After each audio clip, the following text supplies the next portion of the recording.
Hey, what's going on, everyone? All right, so here's another live stream. Let's go. All right, every day, gonna try to do it every day. All right. Um, except for Sunday, maybe I don't know.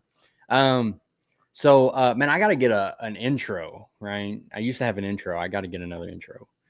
Intros are great, right? Gets it pumped up, right? Gets you going.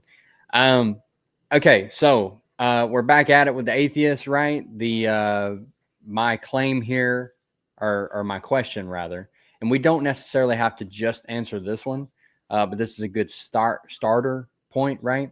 Does atheism lead to a better life? And this is the title to this video. And I say no, atheist, welcome. Okay. So, does atheism lead to a better life? I say no. I think it leads to complete demise. And I think you absolutely cannot make sense of anything without the God of the Bible, without Yahweh. And so, we can talk about that. That's great. I think, because of the things that I've heard other atheists say, right? Excluding Michael from last night, which that was a doozy. He was basically like the most Christian atheist there I've ever heard. That was insane, right? So, hey, shout out to Michael, man. I pray for him. Because we want to see him come back to Christ, because he said he once was a Christian. I don't think he was, because he said that the reasons that he left was because he just wanted to be different. So there was no theological thing. There was no, argument that he, was persuaded by, right? It was none of that. It was just, hey, I see these group of guys over here. They look pretty cool. I want to go against the grain, so I'm going to go jump over there. So there was really no real reason. And then he wanted to come on here and make a bunch of arguments. Well, he tried to, right? But they were not really arguments. They were just assuming his point of view. And so, yeah, we're not going to do that here. So if you're an atheist, and which, I'm going to definitely have to repeat myself here. Which is fine, because I'm still waiting on people to come in. Right? I've only been live for 2 minutes. I'm at almost 3 minutes. So no problem here, right? We're just waiting on people to come in. That's not a problem here. Usually, when I do this, the atheists don't start showing up until like, around 9 or 10. So yeah, that's what I'm waiting on now. Anybody? Let me put the invite down. Oh yeah, and I forgot to do something. Let me try to do it real quick. Yes. Okay. So if you want to comment on this video, you have to be subscribed. So there you go. And also, but if you're not subscribed and you don't want to do anything in the comment section or anything like that, you actually want to come on, you don't have to subscribe for that. And there's the link. So anybody who wants to jump in, if you're a Christian, atheist, agnostic, right? It doesn't matter. This is basically, the agnostic position is pretty, kind of right? You don't really know. A lot of agnostics lean more towards atheism because they'll fight for the atheist view, right? And they'll consider the atheist way of thinking more than the theist way of thinking, which agnostics kind of like, I don't know. And it's kind of like the view of the open-minded, right? Like you don't really have a position. You just kind of are out there in the middle between atheist and theist. And so, you're kind of just out there in the void by yourself. But but it's kind of hard to deal with that. But if you're an atheist, put on your when you come in and you sign in and you're coming into the stream, go ahead and put what you prefer, right? If you're an atheist, if you're a Christian, or if you're an agnostic or anything else you want to put in there, put it in, and then that way we can kind of just move on with the discussion, right? Instead of having to ask everybody their own personal belief, and we can just get to the discussion. Because, I've been going for like 5 hours, 4 hours, 3 hours. I want to keep this one a little low. So, yeah, come on in. Everyone's welcome on this channel. And again, I would like to put, actually, you know what? I'm going to put this on a banner. I'm going to put this on a banner. 1 second now.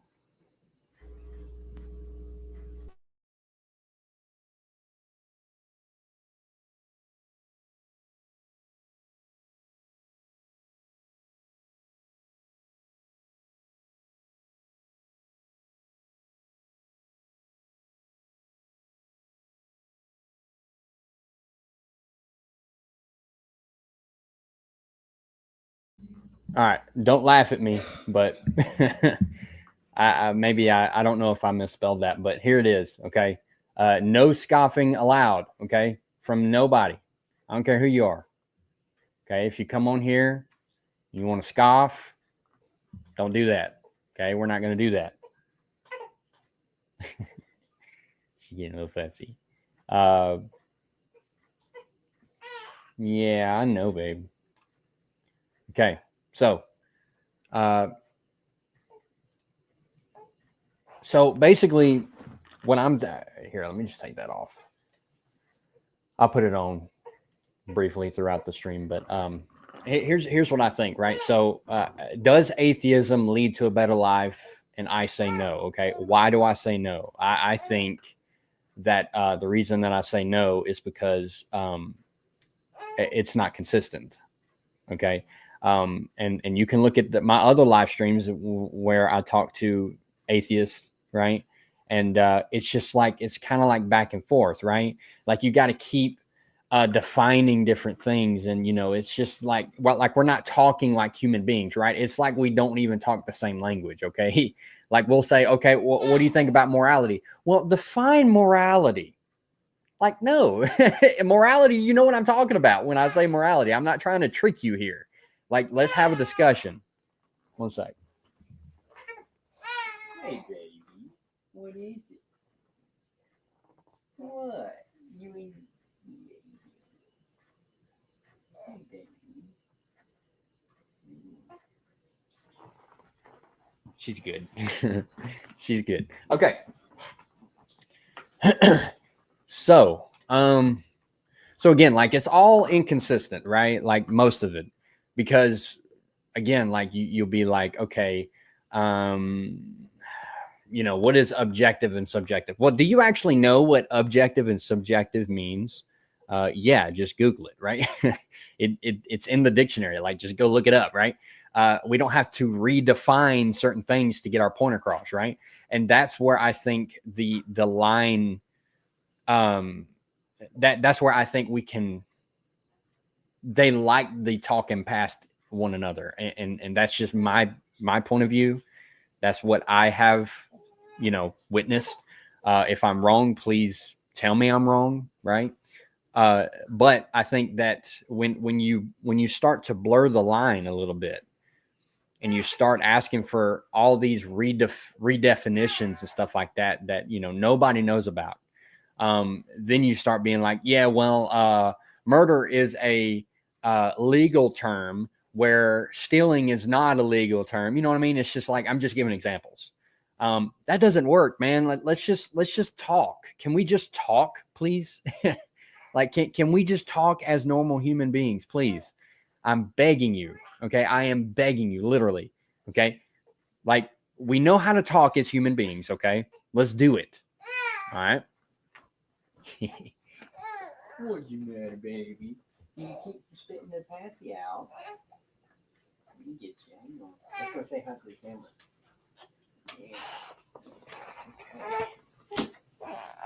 Say hi, everyone. Say hi, everyone. This is the prettiest baby. I'm biased, but I don't care. Okay, this is the prettiest baby ever. Ain't that right, baby? Ain't that right? Well, you see all the pretty lights? Look at the pretty lights. Wow.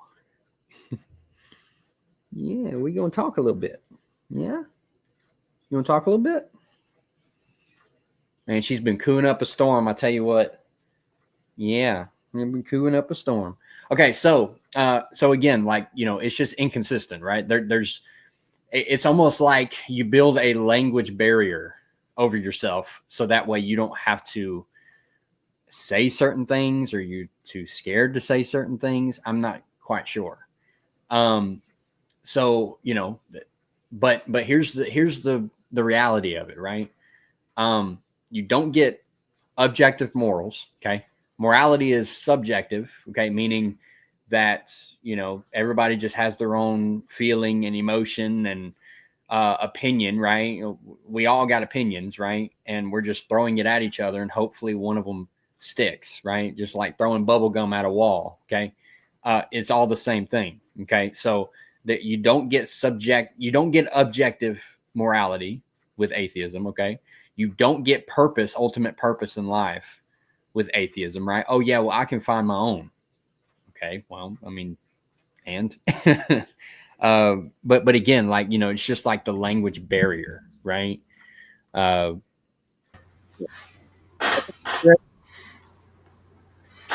Hey, Mitch, what's going on, buddy? Doing good, doing good. Cool. Yeah. So I'll start off as I always do, Okay. and I want to just do some atheist myth busting. All right. First Okay. and foremost, atheist. I'm sure you've heard this phrase. Atheist is what you believe. Agnostic is what you know. So you could be an atheist and say, I do not believe that there is a God. I do not believe in God, however you frame it. However, because I think it's either unknowable or we will never know, then I can say I'm agnostic about that. Right. That's so there's a lot of people who misuse that term that think atheist means you're sitting on the fence and you're not sure. In reality, how it's typically used is atheist is what you believe, agnostic is what you know. Make sense? Well, yeah, but that's what I was saying. Basically, it was Right. like I was not saying that atheism was on the fence. I was saying that No. agnostic was on the fence. No, what I'm trying to say. Yeah. So you were saying agnostic, you're not even sure, blah, blah, blah. And I'm just Right. clarifying. Atheist is like, for example, I say I'm agnostic in the sense that I can't say with any intellectual honesty that I Right. know for a fact my hand on the Bible to speak, so to speak, that I don't know that there's a God. Sure. I can simply say I don't know that, but if you ask me what I believe, I reject the God hypothesis. So again, that's terminology, which leads me to my next point. Definitions do, and something else I said very clearly, if we're not speaking the same language, if we're using the same word, but we mean different things when we say it, that's where a lot of confusion comes in. I use the example of I've had debates with people who say there's only two genders. And then I ask them, well, what does that mean to you? And when they define what gender means, I'm like, oh, that makes sense. Now I understand why you feel the way you feel, whatever, right? Again, not even going down that road. So I was kind of sympathetic because I did watch the thing with Michael. I was sympathetic because I understood where he was coming from. But what he was doing, and I can tell you because I've done it, is he was bringing the culture of philosophy conversation into a more casual setting. If you've ever been in a room with philosophers, especially like philosophy majors or whatever, they get very particular and they almost get pedantic about words simply because for them, that's where they hang conversations is by definitions. That's why they'll have a 20-minute conversation about what do you mean by, consciousness or something like that. So I almost felt like I wanted to jump in and be like, all right, Mike, I understand what you're saying. They're not there. So bring it back and let's have a casual conversation. Yeah. But evidently, there are things that we need to really clarify what we mean when we say things. Because say I have a chip on my shoulder about this, I felt like you and Kanisha were very unfair to me when you just said that I was trying to pretend like math was something that there's language barriers, and that when you were saying that I was dodging answers, and when it came down to this, that, and the other, I was dodging and bobbing and weaving. That's not at all what I was doing. But when I was being asked questions, I was explaining why the answers I was giving were what they were. And maybe I should have been more like Michael to say, well, what do you mean by X? What do you mean by Y? Because when I rewatched it, because, I assume I'm not, I know I don't speak gospel, right? So I was like, what is it that maybe they were hearing that I wasn't saying? And what occurred to me is that you wanted me to say a certain thing. And because I wasn't saying that certain thing, you guys were getting frustrated, right? And I think that turned into. I don't think that's right. So fine, whatever. But at the end of the day, when you asked me, like when your brother said, do you believe in something called objective truth? And you offered math as an example. At no point did I say, no, math doesn't mean anything. What I said is, math is a metaphor of how we agree, right? It's, in essence, it's a language. The reason why we can all agree that 2 + 2 = 4, or whatever the case may be, is it's a consensus. In reality, quantities and how we conceptualize quantities and how we've expressed those things are as dependent on our culture and our upbringing as how we describe the weather, right? And I wasn't talking about just figures of speech. I wasn't talking about hyperbole. I was talking about something called ethnolinguistics, which is a field of study, of cognitive study, that studies how cultures have different conversations. And sometimes there's even a comedy of error in that. And I use the examples of the indigenous Alaskans, how they have 30 words for 30 words for snow. For us, it seems a little bizarre, but for them, it means something, because if you just say it's snowing, what does that mean to them, right? So, I'm not trying to go on a rant here, but I do think that definitions matter. And I think we really need to bear down on what those definitions mean, so we don't have that kind of miscommunication and that comedy of errors. I think that, whenever you said it's a cultural language type thing, right? Sure. That is what I said. Maybe that's not like how it came out. Like, again, what I was saying was you probably was not, grabbing on to what I was saying, but that's typically how I interpreted what you said. Right. And what I was explaining to you, again, I'm not relitigating it, is the first thing you said is actually when Austin was like, I'm holding these two things. I can say that objectively I'm holding these two things. And then he said something about because Jesus told him he's holding two things or something like that. But essentially what I said is like, yes, we agree that you're holding two things. Yeah. But I can conceive of a culture in which that's expressed in a different way. That's what I said. And I was referring to something, like I said, ethnolinguistics, about how our culture influences how we express things. The other point I'll make is the reason why he knows he's holding two things is because we as outside observers are confirming that for him. If we're like, what are you talking about? Then that objective truth that he thinks he has all of a sudden comes into question. At that point, is he hallucinating it? Are we identifying it by another name? Is he holding whatever? So again, even that thing that we think is objective, that objectivity is a convenience. It's only when we can agree on a thing, then we move it out of the category of subjective into a colloquial objective. But again, not to get too philosophical, but even the concept of we all agree on it is an agreed subjectivity. Yeah. So, but here's the thing though, right? What, like, okay, if I hold up two things, okay, then what he was saying, what I think he was saying was there's objectively two things sitting there, no matter how, if you want to, say that in a different way or what, it doesn't matter. What matters is that there's two things that he's literally like I have two hands, right? I mean, I got 10 fingers. That's objective. And that's not just my opinion, right? That's no. But, and then maybe this is where I get philosophical, right? And maybe this is where I took the conversation where it didn't need to be. But even the concept of saying I'm holding two things, I have two hands, it's only because we have a common understanding because we grew up in the same concepts of things. It's because we call these hands and not feet, blah, blah, blah. Again, it sounds esoteric, but even when you think about the language we use casually, it's only because we have that shared understanding. Mm-hmm. If I said, what are you talking about? And that conversation comes to a screeching halt, I am proving that this objectivity that we think we all knock on is be called into question. At that point, you might have to ask clarifying statements. At that point, we have to determine that no one's hallucinating. At that point, we have to determine that, I know what you mean now. But even that kind of internal calibration between us is proving the point that even this objectivity that we think we all have is still based on this collective, pragmatic, kind of conditional understanding. It's like if I ask you, hey, it's 35 degrees outside, should I wear a coat? How would you answer that? Well, I mean, I think that's a little different than me saying I have two hands. But how? Well, because that is like, okay, no matter what language you speak, right? Okay, you might have, a different word for it or something like that. But but like, here's the thing, though. Right. These two things, yes, they're here. Okay, I have them. That's objective. So what I'm saying here is like that.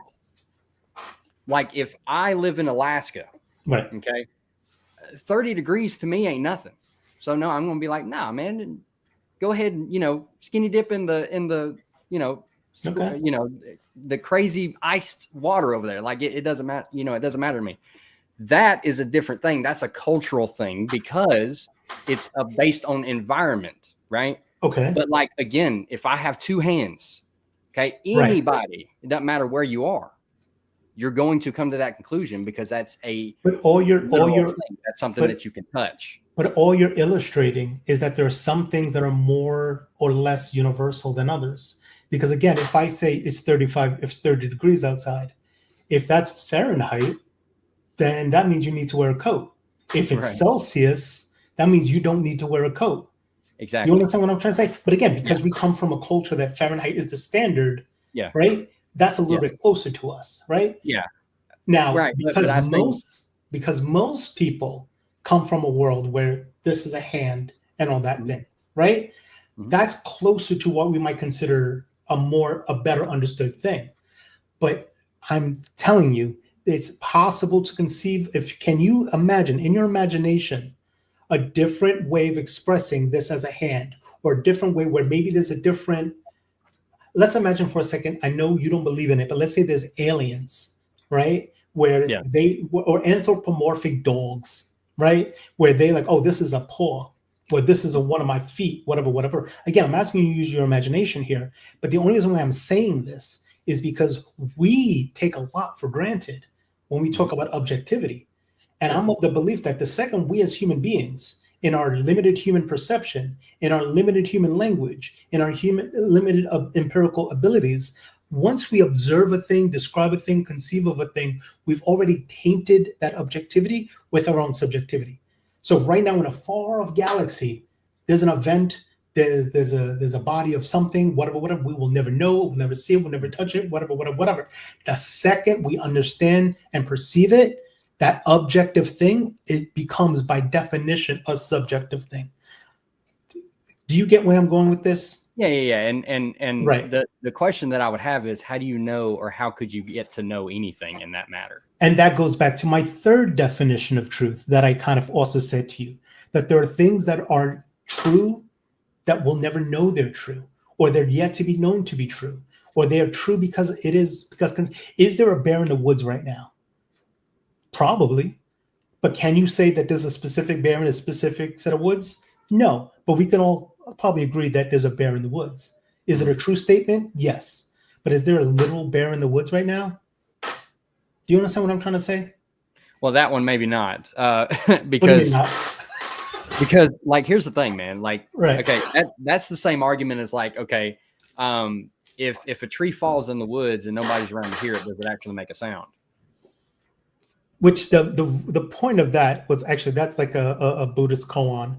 And the point is not to have an answer to that, right? Right. But again, does it make a sound? Well, yeah, but here's the thing though. If nobody is around to hear it, Right. that sound will still happen because that tree literally fell. Right. And that's why that's not a literal question, Barriers and right? everything else. So And that's why that question is not meant to be a literal. It's meant to ponder, whatever. But sure. because we understand how patterns work, Mhm. if we've ever witnessed a tree falling, then there's no reason to believe that it's only our perception that makes it make a sound or whatever. And if you understand where sound comes from, well, if the displacement, if that potential energy turns into kinetic energy, that kinetic energy turns into vibrations in the air, then it's going to stimulate blah blah blah. Right? If you understand how patterns work, then yes, you can answer that. But that's actually not whatever. That's besides the point. All right? Yeah. So am I making myself any clearer here? Yeah, a little bit. Yeah. Okay. Yeah, so, but more important, and I'm not going to say because you're being over philosophical or anything like that. Like that's not the thing. That I think the thing is that sometimes we go a little bit too far out in order to not see what's literally physically in front of us. But you have to understand, based on the context of the conversation, we were not having a materialistic conversation. We were having a philosophical, theoretical, metaphysical one. So why would I give a materialistic answer to a metaphysical conversation? No. I'm just saying in a general sense. Okay. Right. Because I'm being specific about that conversation, because when you and Kanisha the next day were describing me, you weren't taking context into consideration, were you? Yeah, well, no, but we were saying what we took from that conversation. And what you took from that conversation. No. We were not trying to be unfair because you did use the words of language and barrier and stuff like that. So we took No. In what context did I use language and language barrier? At no point did I say math doesn't think because of the language barriers. I said that we have a shared language that we all use, and that's why we're able to communicate.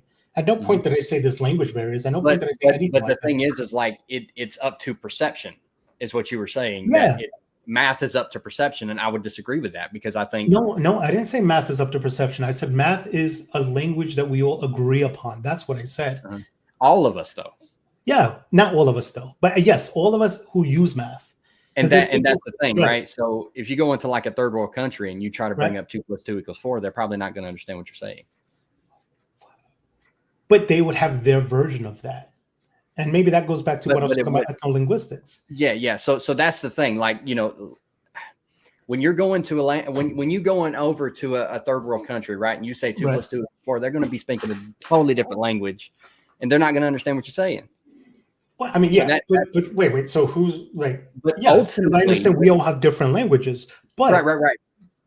But ultimately, okay, whether or not they say the number 2, whether or not they have a different word for that, it still does not change the fact that 2 + 2 = 4.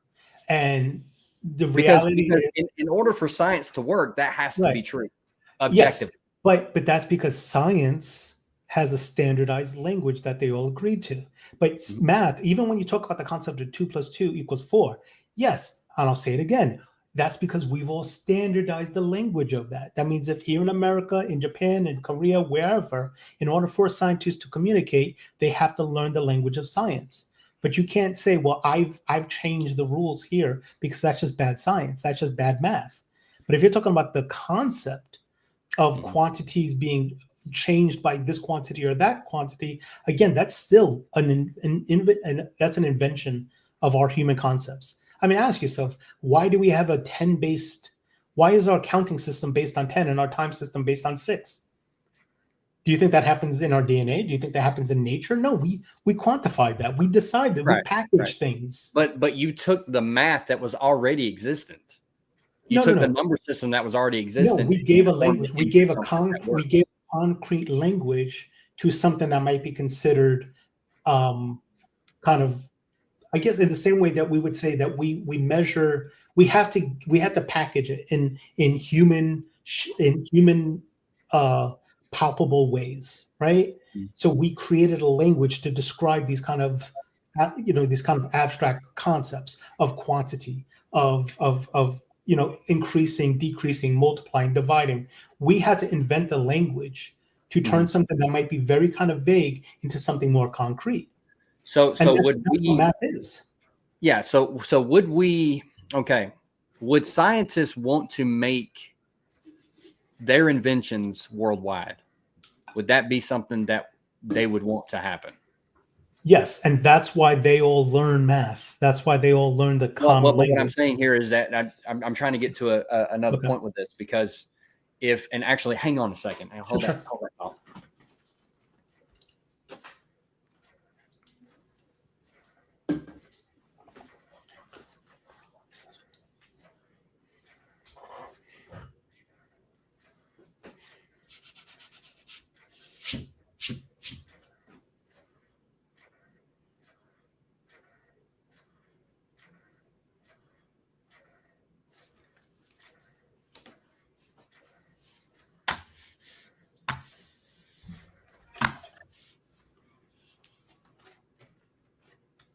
All right. Okay, so here's the thing. So, sorry, I had to deliver the baby back to Priorities, man. I understand. Okay, so so if scientists would want to make their discoveries worldwide, okay, would they have to make the residences, the ones that are living in those third world countries, learn our language to be able to show the proofs that they have found? Yeah, if we want to, if one community wants to communicate with another community, we need to come up with a common language. So like the whole translation thing, right? That wouldn't work, because like, let's say that, you know, I do come up with some sort of scientific thing, Right. and I want to portray that in a certain way to certain people, right? So I would portray that to the United States in a way, right? But then I would be able to translate that into another language, and they should be able to pick it up. Right. As long as there's some amount of standardization, as long as we translate one thing into the other. I mean, if you've ever if you've ever spoken to a specialist, right, who has their own internal language and they communicate amongst other specialists with a certain language, you as a layperson need someone to translate that into Right. human, right? When I Right. go, when I speak to other nurses or when I speak to doctors, we're almost speaking like a different language, right? Sure. But then when I go into that patient's room, I need to use analogies. Need to use metaphors. Sure. I need to draw pictures because I need to understand. I need to translate my internal conversation into something that they can access because of their education or whatever. So yeah, we're constantly translating things. Yeah. Right? So the point here is like, okay, if you're a nurse and you deal with like patients and stuff like that, you would Mhm. want them to believe that what you're saying is objective, because they would want to, like, if they are absolutely sick and they're dying on their Right. deathbed, Sure. they would hope that you are pretty objective with your assumptions. And so if it's not, then they would be like, okay, well, So this is also where we need to clarify a point here. When we say objective, that's a colloquial definition of objective, because in reality, what we're basically saying is that it's all something that we can collectively understand, right? So if they ask me, like, for example, is this going to make me feel better? I can't give them an objective answer, because feel better, what does that mean, right? Mm-hmm. So I might have to say, well, can this raise your blood pressure? Can this lower your blood pressure? Will this relieve the barometric pressure in your brain? Blah, blah, blah, blah, right? But mm-hmm. even that's even me making an educated guess, because I can only speak about what we can kind of measure, because we all understand blood pressure is a standard thing. We can understand barometric pressure or intracranial pressure is a thing. I can never answer the question, is this going to make you feel better? So even within that, there's limitations. So even within that, I have to pull it back to what we can kind of measure and observe empirically. But the caveat to that as well is to say that that's also a functional pragmatic definition, because even that I have to understand that every human body is completely different from one another. So the dosage that works for me is going to be different than the dosage that works for the next person. That's why even science, which is seen to be like this kind of, the numbers always speak for the numbers. As soon as you start to introduce things like human anatomy and physiology, even that becomes wishy-washy and it becomes a best guess. Right. So there's no such thing as a pure science, unless we're talking about something that everyone has agreed that this algebraic equation means this. and again, not to go on a rant, but I remember I was going to try to catch you with a gotcha when you said 2 plus 2 does not equal fish. And I literally created an algebraic equation where 2 plus 2 equals fish. It seems silly, but if you've ever taken algebra, you understand that 2 plus 2 equals y probably doesn't make sense unless we all agree that y means something that other than the sound of ya, right? I understand, but I understand. So even the sentence saying 2 plus 2 equals fish, unless you've all agreed that fish doesn't mean the thing that swims in the ocean. You would have to go out of the actual know-how in order to do that. I would have to say, if we can all understand the concept of an algebraic equation where it doesn't have to, like, the thing, the x, the y, the sigma, whatever, doesn't mean anything in the abstract. It means something because we agree that's what it means, right? I don't know what you do for a living, but I'm sure that there's language. If I looked at a sheet of paper that you and other people in your field work on, I would need you to translate what those different symbols. Sure, you would have to learn it. Right, Yeah. Of course. Mm-hmm. Same thing for math, right? Mm-hmm. You show me an algebraic equation, there has to be a lot of context. There has to be a lot of pre-established information. If I give you a two variable algebraic equation, I need to know, are we defining any of those? Or I have to teach you how to do graphing or whatever. Sure. Right? Mm-hmm. I don't know. I guess I want your point that there's this purity of information that you're kind of like pulling towards. It doesn't exist unless we as a society and we as a collective have standardized that language. Yeah, and that would fall into like, okay, so let's just say this, right? Let's say that we haven't really correct me if I'm wrong, and I know that there's certain things that we can do that, mm-hmm. We can, take away cancer to a certain extent, right? And cancer is a big deal. So let's say that would there ever be a chance for us to like actually know that this one thing actually works for this certain thing, right? For all people in order to cure cancer? Would that be an actual thing? I mean, yes and no, simply because maybe the setup is a little vague, but there's some treatments that are more or less effective based on, whatever. I mean, some people take chemo better than others. Yeah, but that's what I'm saying. But also excising the cancerous organ is probably going to be a lot more effective because you're literally just getting rid of the cancer cells, right? Sure. So there are some things that you could say yes and no. I mean, jelly beans, I don't care how delicious they are probably not a good cure for cancer versus some chemo medications, right? So again, we're just kind of having conversations about we have to define our definitions of things, because there's some people that because of the side effects of chemo, for them that's not a cure. Sure. In by their definition of quality of life, right?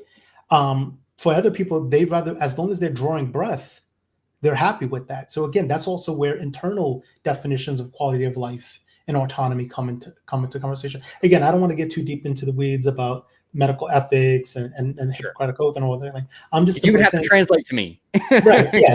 So what I'm trying to say, we talk about concepts like quality of life and does a person have autonomy? Does a person have a right to tell the doctor, I know that this can quote unquote save my life, but what life am I saving if I'm going to be in excruciating pain?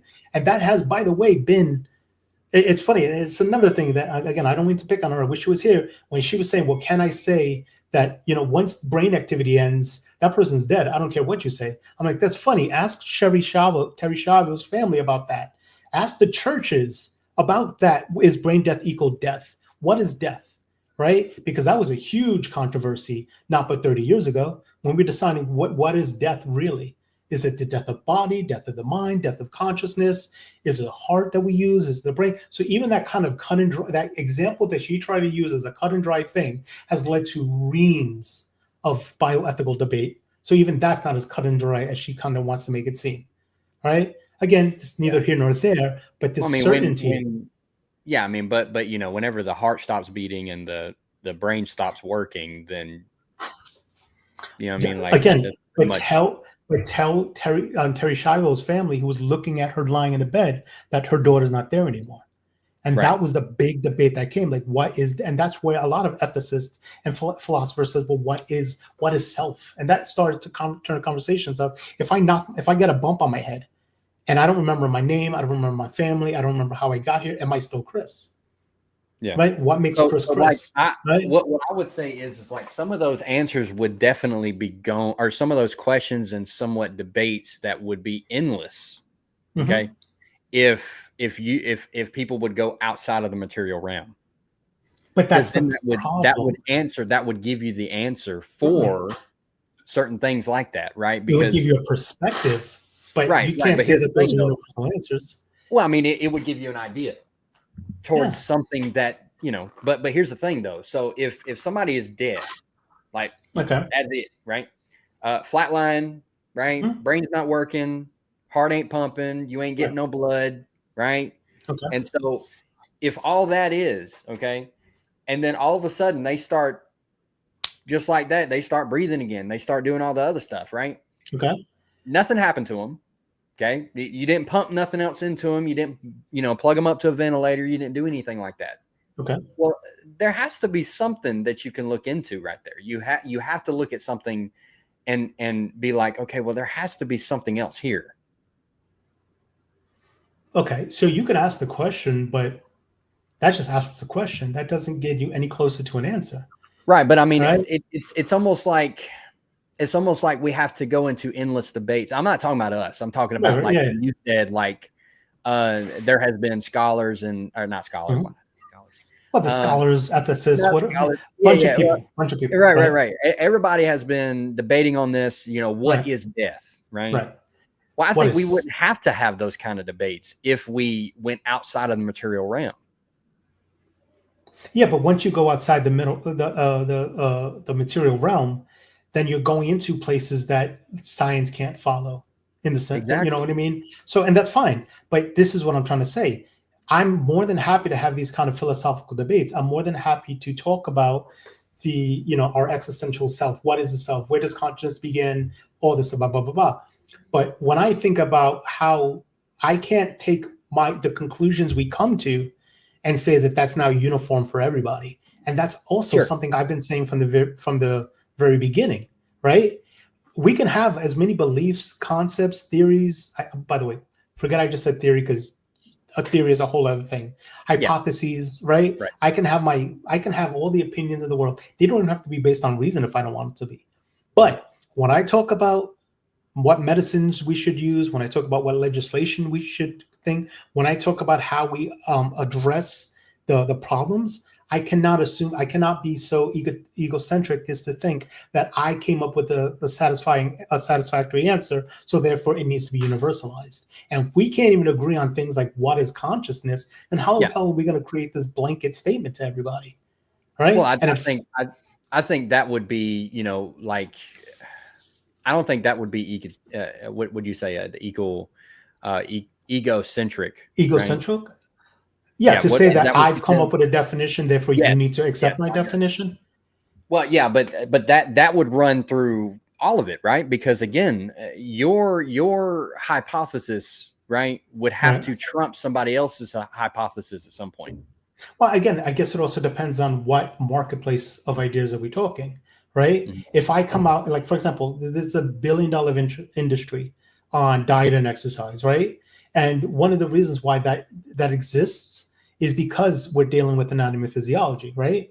But I could tell you something, the low carb people, the carnivore people, the vegan people, they're having a very different conversation than the people who are talking about anorexia, or the people who are basically saying eat jelly beans. Sure. Those are not in the same place, right? So if two dietitians want to have that conversation where they start talking about glycemic index and they want to talk about how the liver and the pancreas metabolize whatever, that's a higher level conversation. Mm-hmm. But I don't want somebody coming along and saying, oh, by the way, I invented this cod liver oil. You drink this every day, you can lose weight. We're not going to take that person seriously. Right. Do you understand? Because it's the level of conversation we're having, right? Yeah.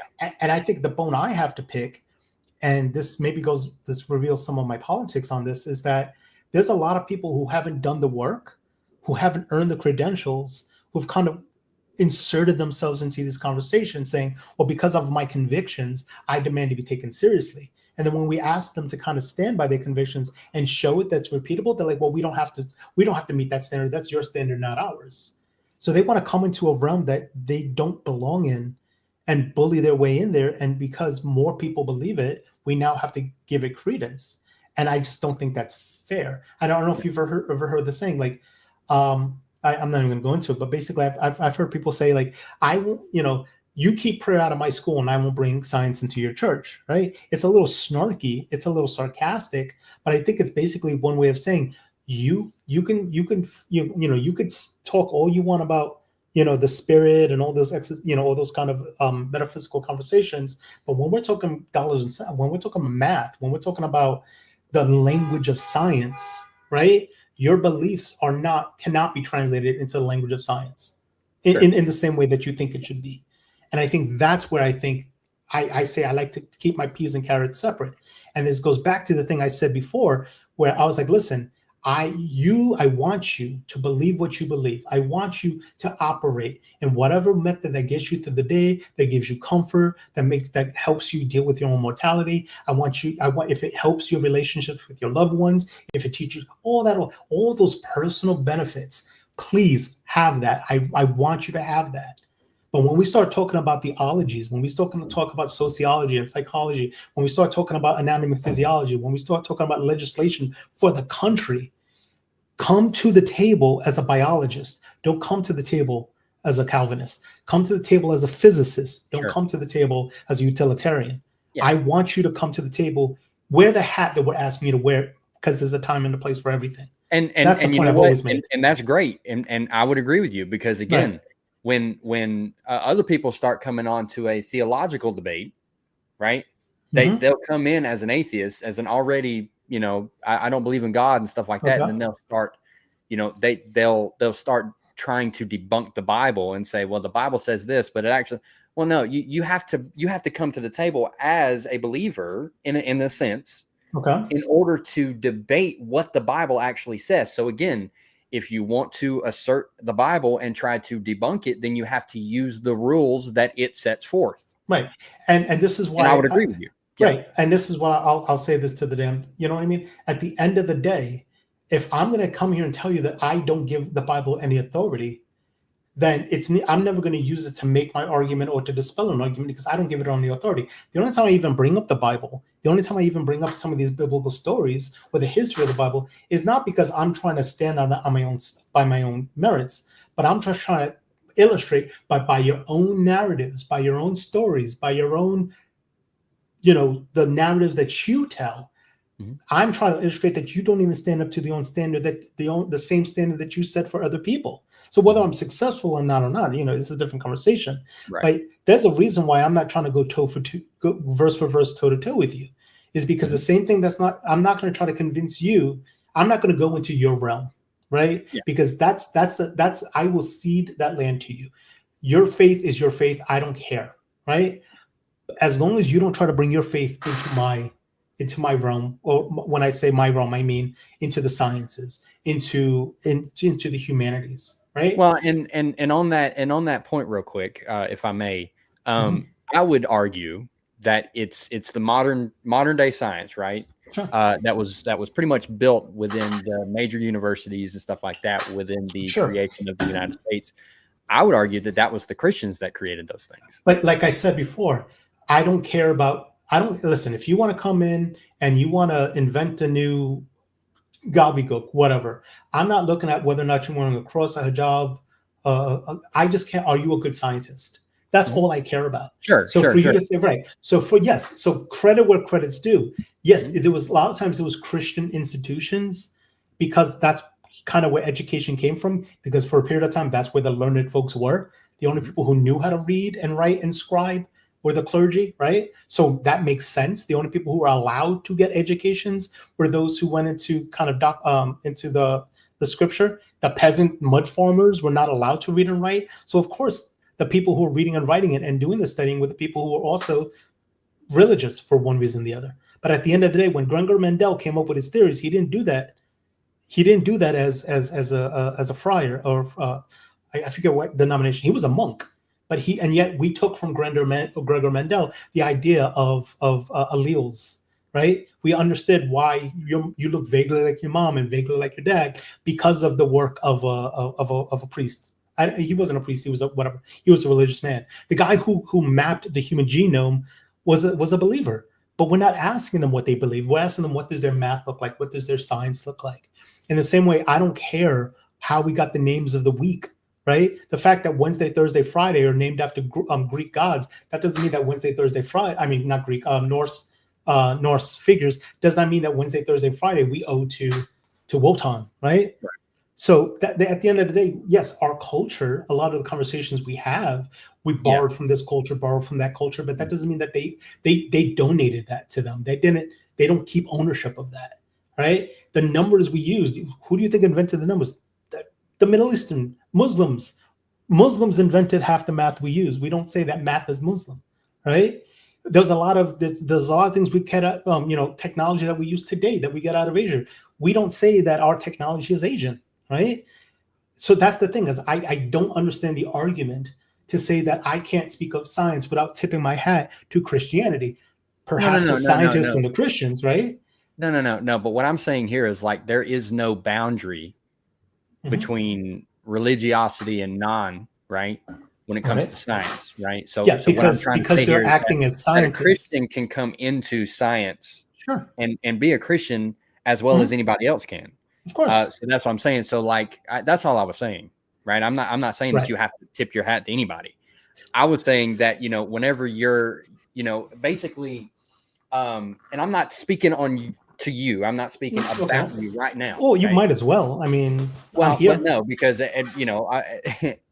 anyway, a lot of atheists, whenever they come on or whatever like that, they like to just hold science up, like, science. But, like, again, what I'm saying here is, like, where did that modern science come from? So it's not like y'all are the only ones that are the atheists are the only ones that hold up and say, science. Well, the Christians say science. So it's like that. There's no boundary there. Okay, again, but this is my point. I don't care if you're wearing I don't care if you have a cross on your neck. If you're like, I'm splitting the atom in the name of Jesus Christ, I'm like, cool. As long as you split the atom and get the work done, cool. You know what I mean? I don't make a difference. I don't think of there's atheist science, there's Christian science, this, that, and the other.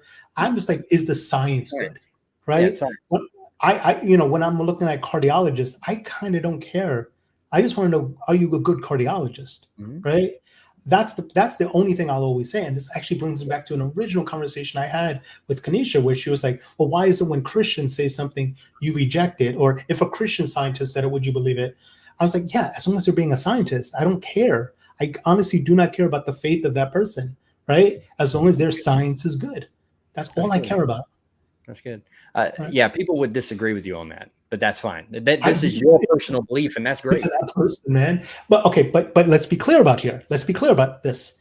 I do not think any of those schmucks over in Answers in Genesis are real scientists. And if they are, they're not being honest as scientists, right? So if you come and tell me that this theoretical biologist, or this theoretical, I think he's like a computer engineer or something, is trying to talk to us about DNA, he doesn't understand DNA. So at the end of the day, what does he know about our genetic code just because he can use a computer?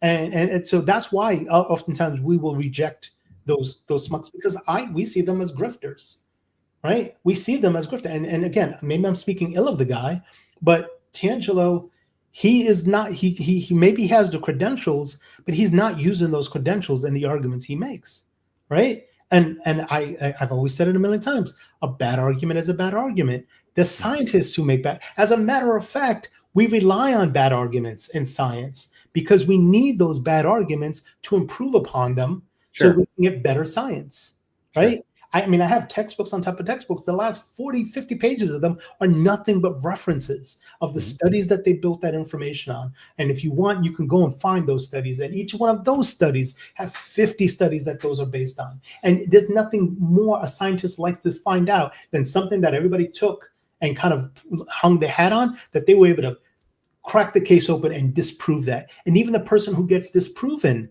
is like, oh, thank God, because now I can now move forward because you broke down a wall that I was running into. So that there's a natural, I mean, if you want to talk about meritocracy, there is a meritocracy among scientists, right? I wish I could say that it was purely merit and that there aren't economic factors. Of course, I'm sure there's someone who sold, some pulmonologist or some doctor who sold their soul to a tobacco company to claim that cigarettes have no relationship to lung cancer. But that's also why amongst ethicists who do experimentation, we have a declaration page of saying, I have no financial incentive to come up with the conclusions I came up with, right? So if I do a study on pulmonary function and its relationship to cigarettes, you better make sure that it wasn't sponsored by Philip Morris, right? Mm-hmm. Because you want to make sure that that bias that might be there is not there. And as soon as we've recognized that that bias exists, we throw it out. You get what I'm trying to say? Yeah. So scientists really will look out for other scientists and say, my buddy, you messed up. Your math ain't mathing. And you need to explain why your math ain't mathing for us. Well, that's good. That's good. Yeah. And that's just the culture of science. So the fact, and I'm not saying this in a derogatory way. That's why I really don't understand why so many theists treat us like we're just taking these things on faith. And that argument, like, hey, you're just trusting man's word. It takes just as much faith to be an atheist as blah, blah, blah. That you're not even using the word correctly, man. We don't have faith. We have foundational understandings of things, right? And yes, I will admit, I myself have never seen the rings of Saturn, right? So when an astrophysicist says that this Saturn has rings, I believe you. I believe you. Because you've done the math that I haven't done. So yes, there are some things. Because if every person... That's faith, though. But that's not safe. It's maybe we can call it trust, or maybe we understand that faith is trust. Yeah, right. Yeah. But understand that if another scientist who's willing to do the work discovers that there are no rings around Saturn, guess what? That's the day that the rings of Saturn die, right? So I'm going to trust that that person who proposed that has gone through the peer review process, and that other scientists have checked their math. Mm-hmm. And if the other scientists check their math and that math ain't mathing, that shit goes out that goes out the window real fast. So we're relying on that, right? So no, I myself have never done, I have not done the pharmacological double-blind studies on every medication I use. But when I look at the literature and I look at their math and I hear that the ADA or the AMA or whatever institution that we trust says that we've done the math and that their math is mathing, that's all I need to hear, because we trust these institutions. And we know that if that data changes tomorrow, it changes. Mm-hmm. And especially in the sciences, it's so hard. And sometimes I hear people having arguments about these scientific concepts that I'm like, it's clear you haven't been in the field in 10 years, because that has changed 3 and 4 times. That has been debunked 3 and 4 times, and it's been replaced by something else. Yeah. But you only know that if you have your finger on the pulse of what's going on. And we don't expect most people to have their finger on the pulse of those things. But just be honest about, I haven't been keeping up on the latest research on evolutionary biology or whatever. Yeah. But just be honest. That's all we ask. Just be honest about that. Right. But everybody has a form of trust towards anything. But because if that's the case, then all of us have to start from scratch and prove every possible theory. You know. So yeah, we build. We stand on the shoulders of giants. Right. So, but I'm just trying to say here, like, whenever you say that we, science or atheists or whoever that you were referring to, does have faith or trust, which faith is trust. It's not the same thing. It's not this. Faith and trust are not the same thing. Faith and trust. Okay. Whenever I say that I have faith in God, that means I trust Him.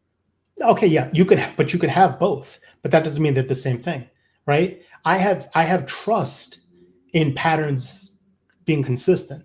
I don't have faith in that. I have trust. I trust that patterns are going to be consistent. I have trust that relationships I have with individuals or institutions or whatever are going to maintain because they've proven. Yeah, but you also have to have the trust in that system to know that it's even true at all. Right, until someone shows me that pattern has been broken. If I'm reading a science magazine, then you're just believing a lie. But I won't know that until it's revealed to be that, right? Right. But again, who doesn't have that? But yeah, but who doesn't have that? You know what I mean? That's my point, is that everybody has that. So just to say that you don't. No, but I said, no, I'm clear that I trust certain things, but to have faith means that I'm taking it on its word for the sake of that word. If someone says, have faith in me, So again, we need to understand that the colloquialisms are sometimes interchangeable. But when you ask me what's the difference between faith and trust is based on a pattern, faith is based on a word, right? So do I have faith in gravity? No, I trust gravity because I've seen the patterns replaced. Do I have faith in I don't know. Do I have faith? I don't know. I don't have faith in anything simply because I don't take things at face value for the sake of, because it's been declared to be that thing. I just trust patterns, or I borrow other people's credibility. If my mom says, "Here, eat this thing," when I was a kid, I trusted my mom to not poison me. I trusted that when I went to an amusement park, that the person who strapped me into that roller coaster was adequately trained and paid attention. I trusted it because I was hoping that they didn't botch that job that day. But I also understood that there's a possibility that that person was asleep at the wheel, right? So that's why we take risks. Right. I hope that makes sense to you. Yeah, that makes sense. Right. The other thing I want to say while I'm on this rant, right, is that atheism is often treated as it's a package. No, atheism just means we've basically whitewashed the canvas. Everything that we then paint onto that canvas is going to define who we are. The atheism in and of itself just means that, okay, let me use this metaphor. When I was a baby and I was growing up, I was painting a picture of myself, right? I was painting a picture of myself based on my influences, based on my culture, this, that, and the other, right? And I painted myself as a Christian, right? But as I got older and I had more kind of like influence and more input on that picture I wanted to paint, at that point, I then began to modify that picture. So maybe I waited out, I imagine this image where I started to like brush out the Christian parts of me, where I started to modify the Christian parts of me. At the end of the day, just because I got rid of the Christian parts of me doesn't mean I had a blank canvas. It just means I replaced, let's say, Christian ethics with, I don't know, utilitarianism, or I replaced my kind of like,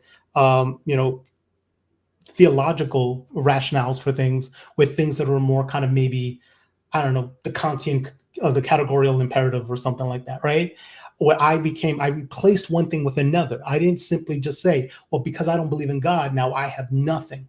That assumption that atheist are basically blank canvases says more about the way you approach information than it does for us. Because for you, and I'm not saying this is in a judgy way, that Bible is a skeleton key. That Bible answers questions scientifically, ethically, historically, morally, metaphysically, blah, blah, blah, blah. It's a one size fits all. For us, atheists, if you want to say that, we've just taken that one tool out of our toolbox and we've had to replace it with other things. When you take that multi-tool out of that box, that toolbox doesn't become empty. That means you just now have to go piecewise and replace it with things. There's atheists out there. I'm glad that you're saying all this, because that's exactly what I think. Right. Because for you, your Christianity is a multi-tool. For us, once we take that multi-tool, that doesn't mean we just go without. That means we now have to figure out, okay, so if I can't rely on the Bible for my ethics, what do I believe? Then I'm going to read Kant, I'm going to read Rousseau, I'm going to read blah, blah, blah. And I kind of build it up from there. There's atheists out there who they're completely like into the spiritual woo-woo. They're out there, with their crystals and you know what I mean? Yeah. So that concept that atheism means it comes with baggage. Yeah, there's trends, there's things that tend to happen.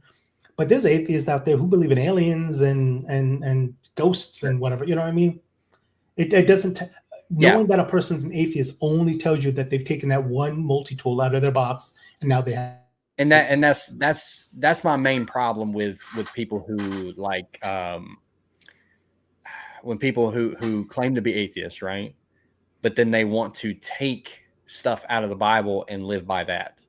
But why can't they? Why can't you do what? Because Jefferson you can't have that without God. You cannot have. Whoa. You can though. Listen, I don't know if you've noticed how often I borrow things from my Christian vocabulary.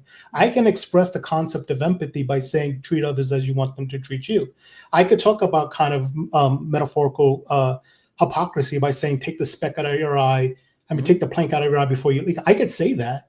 Yeah. The sentiment is still true with or without the Bible. The fact is, because I'm versed in the Bible and because I understand the culture, I can express things in maybe Christian terms. But the concept of empathy, the concept of shared collective utility or kind of shared communal welfare, I hate to say it, the Christians did not invent that. right? There's every society that's not out there butchering and murdering each other. And there's plenty of those that are not killing each other and they're not Christian. They got that from somewhere, right? Some of them had never even heard of Christianity. There's some tribe out in the middle of Papua New Guinea who don't even know what the hell a Christian is, who somehow, some way have decided to form a community, and in their village where they look down on things like murder and theft and rape and all that stuff. Why? Because they understand that communities with cohesion, communities that look out for each other, communities where you can trust your neighbor and you don't have to be in constant competition with one another, are going to be more fruitful and more hunters working towards a collective good is going to be more successful. And yeah, maybe you get a smaller piece of the buffalo, but you understand the likelihood of taking down the buffalo is increased as you add members to the hunting pack, right? So a selfish hunter or a hunter who screws it up for the rest of the hunting party is probably going to be ostracized by that community. If I sign the social contract, I don't know if you know what the social contract is. If I join a society and I join the culture of that society, I'm basically signing a contract to basically say I will abide by the understanding the cultural norms of that society. And if within that cultural norms of society, it's just kind of verboten or it's taboo to steal at the risk of being cast out of that society because I don't want to live on my own. I don't want to be a solitary creature because I see there is a benefit to cohesion. I'm going to abide by those rules. Yeah, but that one person that doesn't, they're just going to go and join another one that does Good it luck as with well. that, right? And again, and maybe God bless them. It's going to be constant battle and disagreement, right? And but you'll understand that if I decide to break the social contract, which plenty of criminals do, I'm casting the dice that I'm either going to get away with it or I'm going to be okay with the consequences. That's not me saying that it's moral to do that. I just think for some reason I have some sort of internal exceptionalism where I think I can get away with it or it's not a big deal or the ends justify the means. That's antisocial behavior. And I'm rolling those dice to see whether or not they'll let me come back to that community tomorrow. Yeah, but I mean, with that kind of standard, it doesn't matter if you are welcome back in. You just have it does. It does if you care about your survival. If you understand the benefit of collectivism, then you don't want to roll those dice because you do not want to be ostracized. That other nation down the road has that same kind of system, right? So I mean, maybe I'll let CM jump in here, but at the end of the day, it goes back to what I was saying before. You can maybe culture shock. You know what I mean? Maybe you could say, I don't fit in with this community, but I'm going to go join this warlike party where for them, they live by the sword, die by the sword, and I'm going to kind of cast my lot in with them. And maybe I'll be amazing because I'm a sociopath. Maybe I'll fit in. I'm the best barbarian they've ever met. That's simply because I found my tribe in essence, right? Yeah. There's no real justice in that, though. Right. But what I'm saying is, and this is why it goes back to what I'm saying. For me, I'm a pragmatist. I believe in practical morality. The fact that there's no universal, absolutely from on high truth about what morality is, for me, I'm okay with that because I know what works and what doesn't. I'm pragmatic in that, right? There's plenty of things that I know that morally I would not do, even though it's legal, permissive, and what X, Y, and Z. But because of my personal morality, I don't do it. And there's also things that I'm like, listen, at the end of the day, you might think it's a sin, but I'm not hurting anybody, so I'm going to do it. Who cares, right? Yeah. So that's the other thing that I kind of don't understand where maybe you didn't mean to say it, where you kept conflating legality with morality and permissibility, right? No, what I'm saying here is like, okay, if your tribe says one thing and then the other tribe says another, and then that other tribe comes over there and starts doing their stuff on your tribe and you don't like it, who cares? Well, I mean, again, it goes down to like what tribe do you want to be a part of, and for you to say that, but there's no real justice there, Mitch. But wait a second, you represent, and I know not you, but you represent one of the most warlike, branches of humanity there's ever been. I mean, how many times did one sect of Christian beat the hell out of another sect because he couldn't? No, it's fine. You can say whatever. Right. Yeah. I mean, the troubles. Do you not know what happened in Ireland? You know what I mean? And how many times were there religious wars? And how many times was an army? I mean, and by the other way, do you know what? I think it's like God mit uns or something. It's a German phrase that means God with us. That was engraved on the belt buckles of the Nazis, my guy. Right. So if it's a dangerous thing when a party or a group or whomever thinks that they are sanctified by God, the atrocities they will commit in the name of God are unbelievable. But unfortunately, for what you do, Mitch, is you say, well, those aren't true Christians, right? Yeah. As soon as they start to do problematic things, you're like, well, clearly they misinterpreted the Bible. Because what did wait a minute though. What is Christianity though? Right, What does but that this mean? is what I'm trying. Christian. But for me, No. Just answer that question. What does Christian mean? Right, Christian is basically, I mean, an adherent to the teaching of Christ, I would say. It means little Christ. Sure. So that means that we follow the teachings of Christ, correct? Right. If somebody doesn't, then that makes them not a Christian. Okay. So my question to you here, and it's as simple, because not going into the theology of it, if a person or a group or whatever says we represent the true Christian ethos, and they use that as a justification to do heinous things, does it matter whether or not they really live up to that expectation, or are they doing something thinking that they're sanctified? No, but that's not going to be tainted, right? Those kind of things are not. No, Mitch, but you're missing my point. I'm not asking you, do you think that they're true Christians? I'm saying, has that slowed their hand in any way that Mitch doesn't think they're a real Christian? No, but but here's the thing though. It doesn't, they don't think that matters, but ultimately I'm not going to sit here and say, okay, I'm not going to let anybody say that, oh, those people over there, just because they come in the name of Christianity, then that makes them a Christian. Well, that's not true. But you're missing my point. I'm not talking about your perception or anybody's perception. I'm talking about right. But I'm saying the perception of that person who has taken the Bible and they've interpreted, even if I say interpreted it wrong, psychologically, they're like, I've been given a message by God to kill gay people, and they go on a killing spree and kill a whole bunch of gay people, and they feel sanctified in doing it. Does your theological objection to their interpretation of Christianity change their sanctimonious behavior? No. All right, so that's the point I'm trying to make. But that does. Being faithful doesn't make you immune to that, though. No. But what I'm saying here is that they're not part of our tribe. But I'm not talking about whether you accept it. I'm saying internally, has that person now sanctified themselves? Take my opinion out of it. Okay. Right. What does the Bible say? But this is my point. It doesn't matter what the Bible says. If they, in their head, say that their heinous behavior is sanctified by God, you can say it's a misinterpretation. You can have the objection, but in their head, that gives them that permission structure. But it wouldn't line up with the book that they're actually coming from. Hey, Mitch. Were the Anabaptists true Christians when they were persecuted by the Lutherans? We can stay on this right now. Right. No, but I'm trying to say, I'm not having, again, this is why it's not a theological debate. What I'm saying is you presented it as if Christianity shields a person from amoral actions. And what I'm saying is, because of the subjectivity of interpretation, because people can take the same verse and take different meanings from it, not even Christians are immune from that. I don't know if you were in the stream where me and CM and actually Mr. Hyde went through that. Right. There was no way that you could actually be honest, right? There's no way to interpret a certain passage that we went through. Okay, let me ask you, are gay people innocent? Or are gay people innocent? Or are they guilty? What are you talking about, like within their action, right? No, we're just, like, let's say I'm a guy, I'm reading the Bible, and I'm like, God condemns homosexuality, and the penalty of sin is death. I'm going to go now, and I'm going to enact a holy, kind of like a mission. I'm going to now cleanse the earth of the filthy people. Right?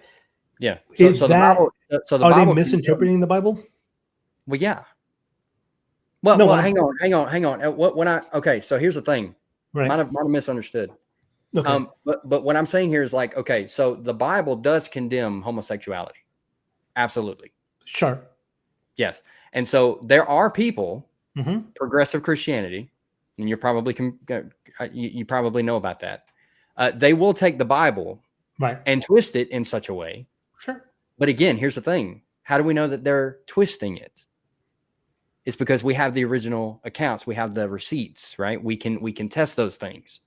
And if they clearly say that the Bible says something, and it actually absolutely does not, within context, does not say that thing, okay, then that means that they're wrong. Okay, but them being wrong, but by your interpretation has No, not it's not. slowed their hand in any way. It doesn't matter.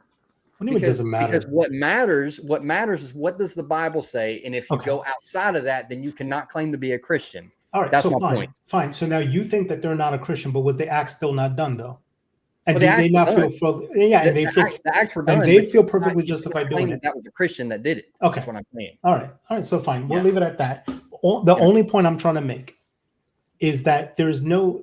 Remember how I was talking about how Christians fall on the bell curve, right? And there's nothing about being a Christian that excludes you or immunes you from falling on the bell curve. Sorry, the bell curve of humanity. So there's just as many sociopaths in Christianity as are on Islam and this and that and atheism, but whatever. What I'm trying to say is there's nothing intrinsically about Christianity or the label, even a self-appointed Christian, that makes you immune from the patterns and the bell curve and the law of averages that inflict, if you will, all of humanity. So that argument that Christianity is somehow elevated above the rest of us, it just does not bear out when we look at the world. I'm just saying, if somebody goes out and wipes out an entire civilization like Hitler did, just because that the Nazis had "In God We Trust" on their belts, that does not mean that they are in the same camp as us. That's all I'm saying. Because they're going against but if you ask them, they are. But here's the thing, though. But here's the thing: if you ask Hitler, okay, he's not going to give you a Bible verse. What he's going to do is he's going to say, "God came to me personally. I heard that voice of God, and this is what I have received from God." Was it? I don't. Maybe CM knows because he's cool. He knows these things. Was it Pope Pius IX that basically blessed the? He basically gave the. Well, I'm not Catholic, so let's like right. Hitler was a Roman Catholic by whether I don't believe Hitler was like a practicing Roman Catholic in the sense. And that's my point. The tenets, but there's a lot of Roman Catholics who don't follow the tenets, but are fine to say I'm a Roman Catholic and I'm a member of the Roman Catholic Church. And right, I mean, and the Protestant churches in Germany were actually worse than. There were Protestant churches who were directly linked to the Nazi regime. They actually sought favor with the Nazis, to the point where the Nazis actually rejected them often and wouldn't allow them to even display like the swastika and stuff like that. There are books and books written about like the connection between Protestantism and the Nazi regime. Now, was that every church in Germany? No.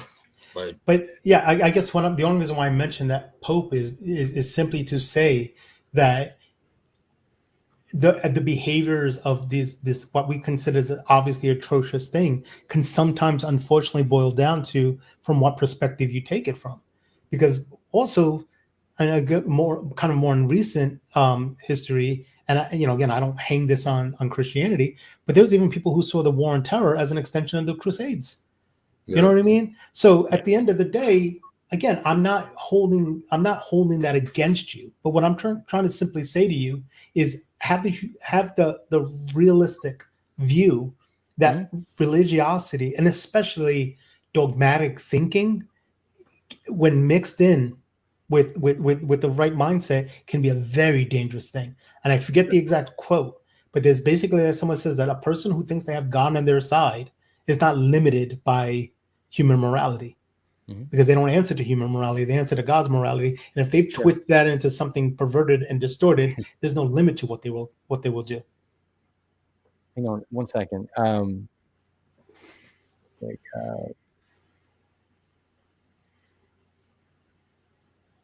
No, Keisha wants to hop on. Hang on. She asked me a question. I apologize. No problem. Yeah, do what you got to do. There you go. Yeah, Kenisha, if you want to jump in, that's fine. Well, and let's be honest, the anti-Semitism in Nazi Germany didn't just spring out of a vacuum.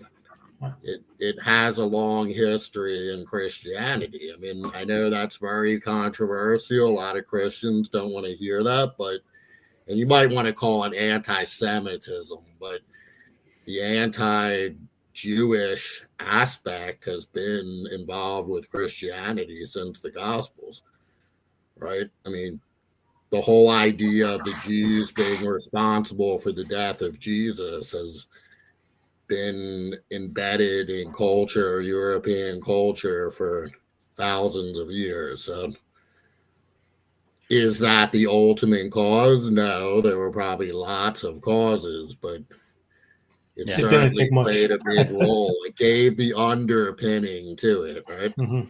Yeah. So yeah, that's fine. All I'm saying is, like, okay, if some quack comes around Right. and says, "Oh, I heard the voice of God, and God told me to do this." Okay. All right. How do we know that's actually the voice of God? We don't. Well, but that's the thing. That's the thing we do. But Christianity was founded, or in part, on people claiming to have heard the voice of God, right? There's 1,000 people all over the world. Some of them grifters, some of them lunatics, some of them whatever. Who, like, I was spoken to God. God gave me a sign. I saw this. The clouds parted in a certain way. Cock crowed, whatever. If you're primed to see signs, you're going to see signs, right? Yeah. And who are we? I mean, I know who we are, but who are we to say that person who sees Jesus in a piece of toast doesn't see Jesus in a piece of toast? You know what I mean? Yeah. Well, I mean, but here's the thing, though. Like, it all boils down to what Jesus claimed.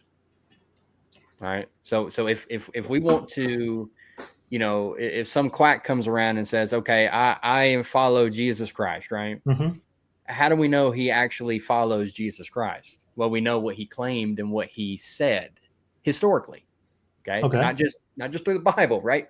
But even you said that you adhere to some of the teachings that Jesus taught, right? Sure. The ones that fit. Yeah, I do the buffet. Yeah. Well, yeah. So the ones that fit, but I would argue that you have to take the whole cake, right? You can't just take one little slice here and there, right? That's why I called it a buffet. That's why I called it a buffet, though. Right. But that's neither here nor there right now. We've kind of went past that. But what I'm saying here is, like, okay, just because some quack came along and said, "Okay, I heard the voice of God." Well, if they claim to hear the voice of God, which is Yahweh, Jesus, the Christian God, if they say that, but then it doesn't align with what Jesus taught, then that's obviously not coming from Jesus. But, like, again, how do we know what Jesus actually taught? And I know this sounds like I'm just being skeptical. We actually don't. We have Gospels, and we have the theology of Paul, the Gospel from Paul. We don't actually know what Jesus taught. Yeah.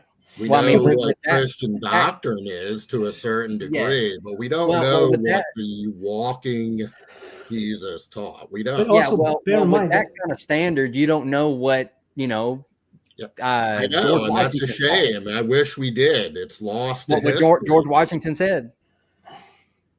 So you don't even know what Isaac Newton said at that. We don't. If we have quotes that we can go back and attest to, or we have eyewitness accounts of, and that's what we have in the Bible.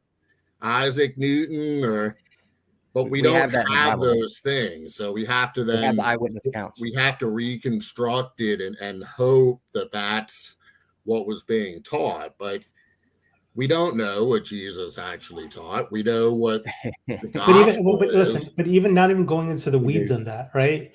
At the end of the day, I don't want to have to rely on whether or not I take that person at face value. I don't want to rely on going back to the scripture. If a person comes and they make a claim that is untestable, unverifiable, on this, on that, whatever, I want us to meet it with skepticism first.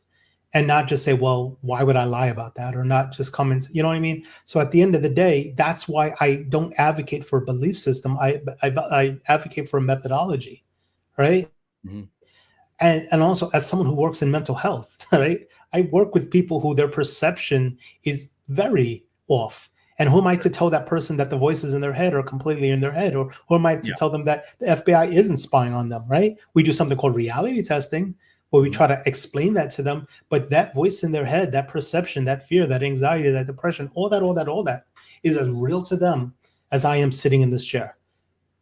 But the reason why we have something called psychology or psychiatry is because we're comparing it to I hate the word objective, but a shared reality, right? Yeah. And that's why we're able to treat mental illness, is because we have a standard, but we also allow the patient to set their own standard. And this goes back to what I was talking about, quality of life. If a person hears the voice of Jesus, right, that tells them to go out and feed the homeless and help people, we don't medicate that. We're like, all right, cool, God bless. But if someone has the voice of Jesus telling them to go slap homeless people, we medicate them. Not because we're questioning whether or not they hear the voice of Jesus, it's because we measure that according to pro-social behavior. If their delusion, even if we acknowledge the delusion, is not having a kind of a malicious effect on either them or the people around them, we leave it alone. It is what it is. Yeah. We only get involved when it starts to compromise their safety or the safety of others.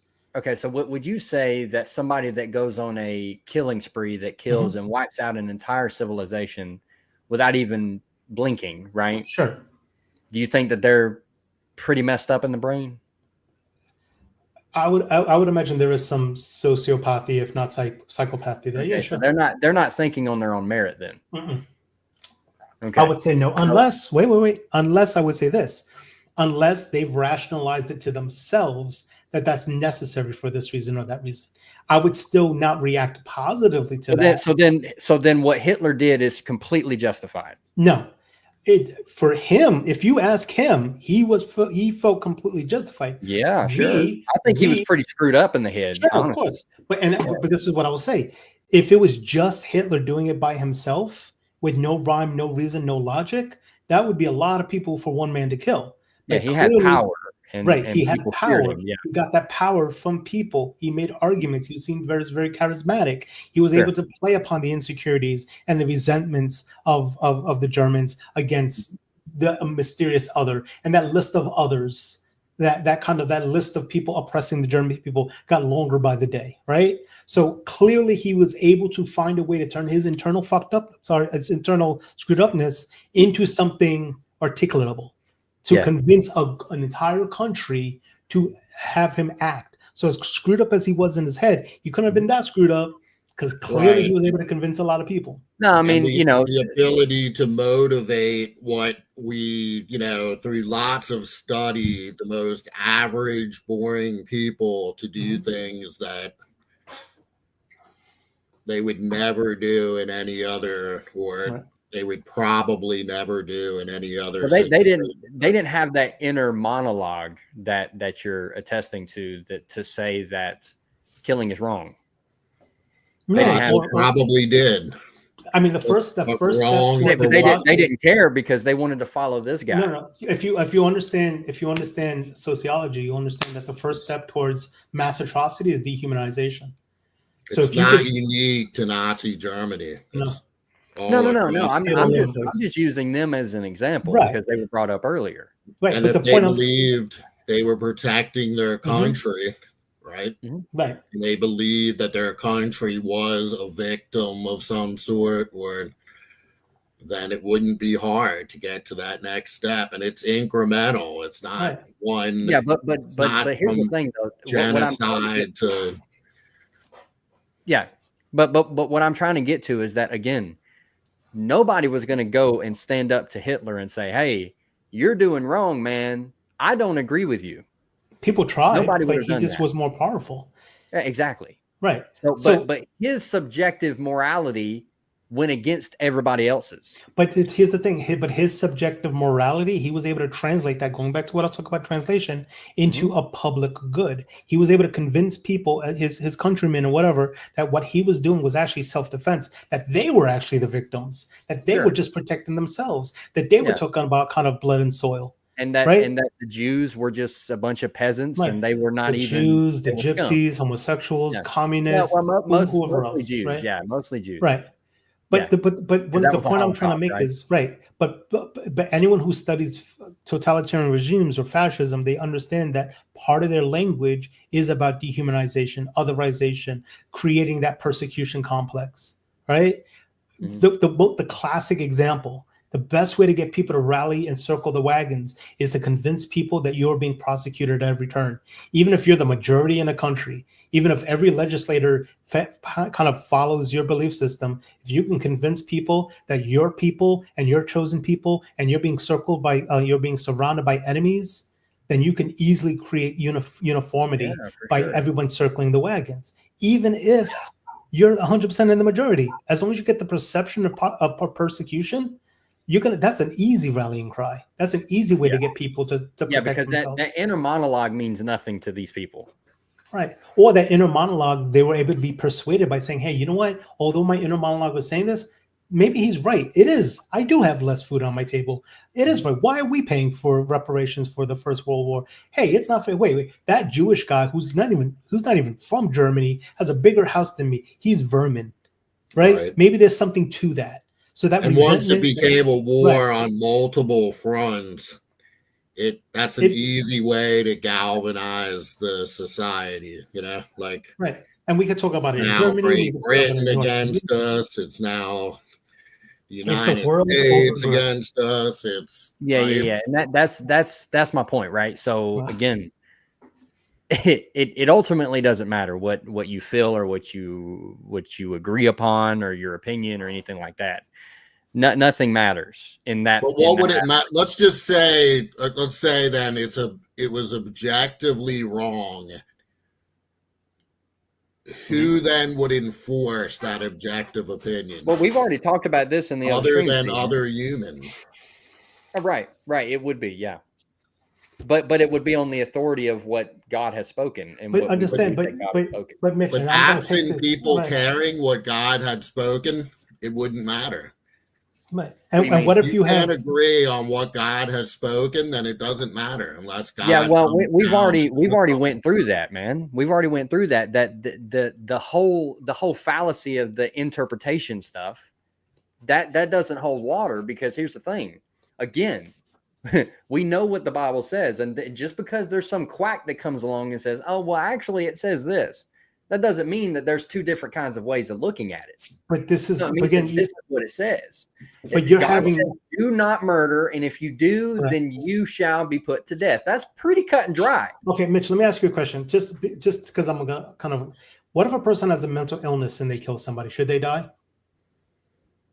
Well, I mean, that would go into like the accidental stuff. No. What if a person has a mental illness? No. I answered your question because that's also in there. So there's different kinds of accounts to these things. So it's not as cut and dry as you said. No.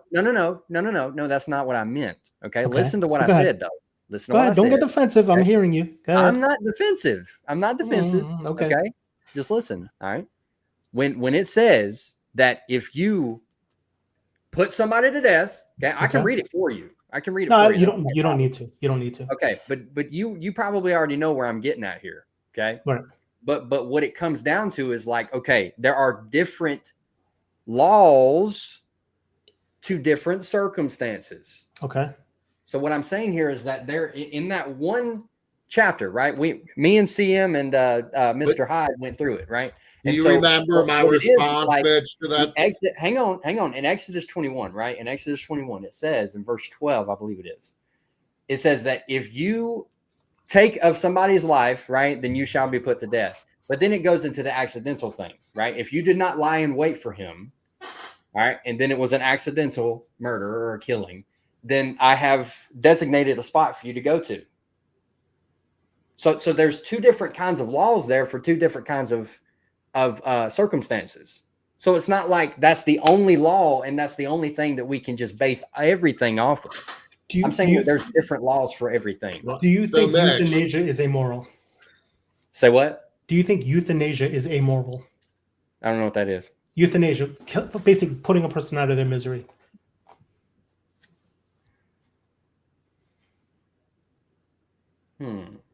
That's interesting. I think are they dying? Or are they on the side of the road, like their head split open? Or I mean, what's do you think then? No, I don't think that's immoral to like make somebody like ease the pain while they pass away. I don't think that that's unless I think don't it would be understand like principle. No, euthanasia no, no. correctly. I mean, I You know, guess managing life as a whole, I think it would go into the principle of like, okay, I'm trying to preserve life as much as I can. okay, so a And so person what's the gets best into a answer? crazy car accident. They know they've severed their spine, and they're like, I do not want to live as a quadriplegic. I do not want to be paralyzed. I know they could save my life. I know they can, but I know that for the rest of my life, I'm not going to have any use of my body from the neck down, and I don't want to be a burden. Please, before the ambulance gets here, can you please smother me? Mhm. Would No. that be If that's their choice, then that's what it is. all right? Yeah, that's But do you want to? But the point I'm trying to make is it's not a gotcha. But what I'm just saying that black and white very quickly becomes gray once you start adding human layers to it. Yeah, Right? Mitch. Yeah, no, I think it's just the principle thing, right? So you Mitch, get the the whole verse, principle picture of it. Mitch, the verse about that. So are you saying it's objectively true then from a Christian point of view that if you kill someone, then you will lose your life? I'm Yeah, trying to get what. You shall be put to death if you murder somebody. Yeah, So you're saying then like if I let's say own purposely, hypothetically yeah, there was a purely Christian society and somebody killed somebody. yes, Are you saying in a Christian society then they would be killed? yeah. Well, I mean, it would have to fall upon the other laws then, right? So if it's don't bear false witness, right? So there's one, all right. It's the witnesses of 2 to 3. Okay, Well, 2 to let's 3 say they witnesses. did it. Let's say they did it. Let's say that it's proven, right? Yes, They did it. They had 3 witnesses. Mm-hmm. They did it. There were eyewitnesses. In fact, it was recorded on camera. Mm-hmm. Is it objectively true then that person will lose their life in a Christian society? Yes. Okay, so let me ask you this. And again, this is not a gotcha. Go ahead, Tim. That seems to go absolutely against the New Testament ethics of forgiveness. But again, even before you get into it, but Mitch, one of my favorite pastors, and I knew him very well. He was basically a prison pastor, and his testimony was like, I've killed people, and I found Jesus, whatever, you know what I mean? And he had a great redemption arc. So from your standpoint, that redemption goes out the window. No, it should have just been done. No, because what you said, you didn't put a condition. No, because you didn't put a condition on it, on that question that you asked. He was a drug addict and he killed people. You said cut and dry. If somebody murders somebody in a Christian, civilization, right? Then if they do that, right, then they shall be put to death. But then there was no condition to go along with that. There was no other question to follow up on or anything else to clarify. So what I'm saying, Mitch, take that, can we pause? Because I don't want to be like rude or anything like that, but like Chris, you've been talking for a long time, and like, and no disrespect, Mitch, you're the one. This is your show, but like, I want to say stuff. I think CM wants to say stuff. Doug wants to say stuff, but if it's just constantly going like back and forth, nobody can say anything. Mm-hmm. Can I just offer my opinion real quick on the medicine question? And then this is the, so like, I think I'm not a moral subjectivist, but I think it's useful to clarify what we're talking about, even to clarify using moral subjectivism, right?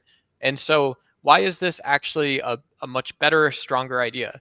Well, because I could say, like, in one sense, euthanasia, like if I take the Hippocratic Oath, I can just say, well, no, James was talking about this in chat, do no harm. And so I don't know what kind of choice it is to give someone enough sedatives or whatever it is to stop their heart. Maybe it isn't doing harm. I understand the actual context, but maybe it is, maybe it isn't. I'm just not going to do that because do no harm. It sounds like it could be harm. Someone else could say the same thing and say, well, look, as it turns out, I've spent enough time in trauma wards. I've spent enough time with hospice care that, do no harm to me means like, look, these people are like really, truly suffering. And we're going to tell them to go to another 15 doctor's appointments. We're going to tell them to put their family through the ringer. And we're not, if someone wants to die with dignity is how they phrase it, sure. Okay, cool. You should have that right to not suffer. And we're not going to leave them out there, right? And so still do no harm, but yeah, the medical process becomes the harm. And so to me, just having that clarity was what I was thinking of, is like, well, I don't know. I want to know what Peter Attia or something, like, what does that guy say about this stuff? I want to know what I'm going to know on the Joe Rogan show. Yeah. So I'm not Peter Attia, but I will also make this point, if that's okay. Yeah. Even amongst nurses, there are some nurses that they're hospice nurses, where their specialty is helping people die with dignity. Yeah. Their operating mission is different than a nurse who works in another field, where their prime objective or prime directive is to sustain life. So you can even specialize within that. You know what I mean? Cool. Yeah. Well, all right then. What else we got? Are we gonna? Does anybody else have anything to add to that? I will say that, again, as long as I could kind of bust some of the myths, that I think when you kind of present it as an atheist can't have a moral life or can't have consistent morals, or their morality has to be borrowed from theism, I disagree with that, because I think you could be pro-social, you could be a humanist, you could kind of follow the categorical imperative, you could be a utilitarian, you could be an animist, right? There's many paths that get you to a place where you look out for your fellow man, and it doesn't always have to be a theistic one, and it doesn't have to be borrowed. No, and I agree with you. I think just because atheists raise their kid. I mean, some of them raise their kids great, right? They're better parents than some Christians are. That's fine. I'm not saying that you must be a Christian to have good morals. That's not at all what I'm saying. But what I'm saying here is, like, on the basis of being just a bunch of people just throwing stuff at each other and hoping it'll stick, which would be, my layman terms, right? It would be subjective, okay, versus objective, and that's basically what we're talking about here. So it has nothing to do with your ethnicity, or where you come from, or even what you believe in. All right, but what it is like, okay, I believe God's spoken. Okay, I believe it's pretty cut and dry. So what we can do is we can analyze those things, and we can see if we can build a good, functioning society off of what is written, okay, rather than have a bunch of people throwing a bunch of ideas together and hopefully it'll stick. But isn't that what we call the marketplace of ideas, though? Sorry, go ahead, Sam. That's a massive straw man between what I said, what I said, and what any atheist would say. Atheists don't believe that a marketplace of ideas, and even not a marketplace in terms that, like, utility, we think of a transaction. If it's a marketplace, we think of, like, yeah, sure, Alexandria and their library is going to be a bit better than the first guy named Dwayne or whatever, who's selling you red ink. This is a very small example, but like in the US, when I think of like our college system, when we think of the university and research infrastructure, which isn't secular, because it isn't anything. As much as it is anything, it is secular, but it doesn't have to be. It can be. We're talking about tens of thousands of PhDs and master's level researchers, postdoctoral researchers, billions in grants. And we're talking about any domain or discipline working cross-functionally with other knowledge domains to produce knowledge. And so this is really different than a book that was written 2,000 years ago by we don't know who.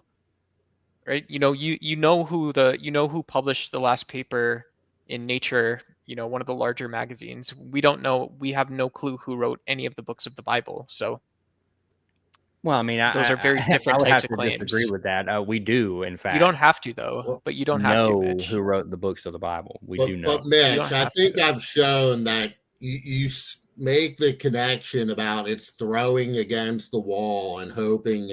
I've not seen any evidence that Christianity is any different.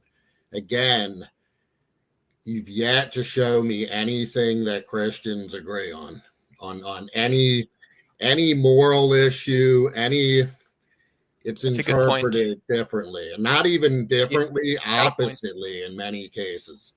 So when you say that the text is pretty straightforward, it's so far from straightforward that that's funny that you say that. But here's the thing: we had that the same Protestants, discussion we earlier. talked about this last time, argue we with did. Roman Catholics and Eastern Orthodox about who has even authority to interpret the scripture. So but again, we're not even at the point where other Christians even grant other Christians the ability to actually interpret it. Okay. So how do we know who wrote anything then? History, Anything.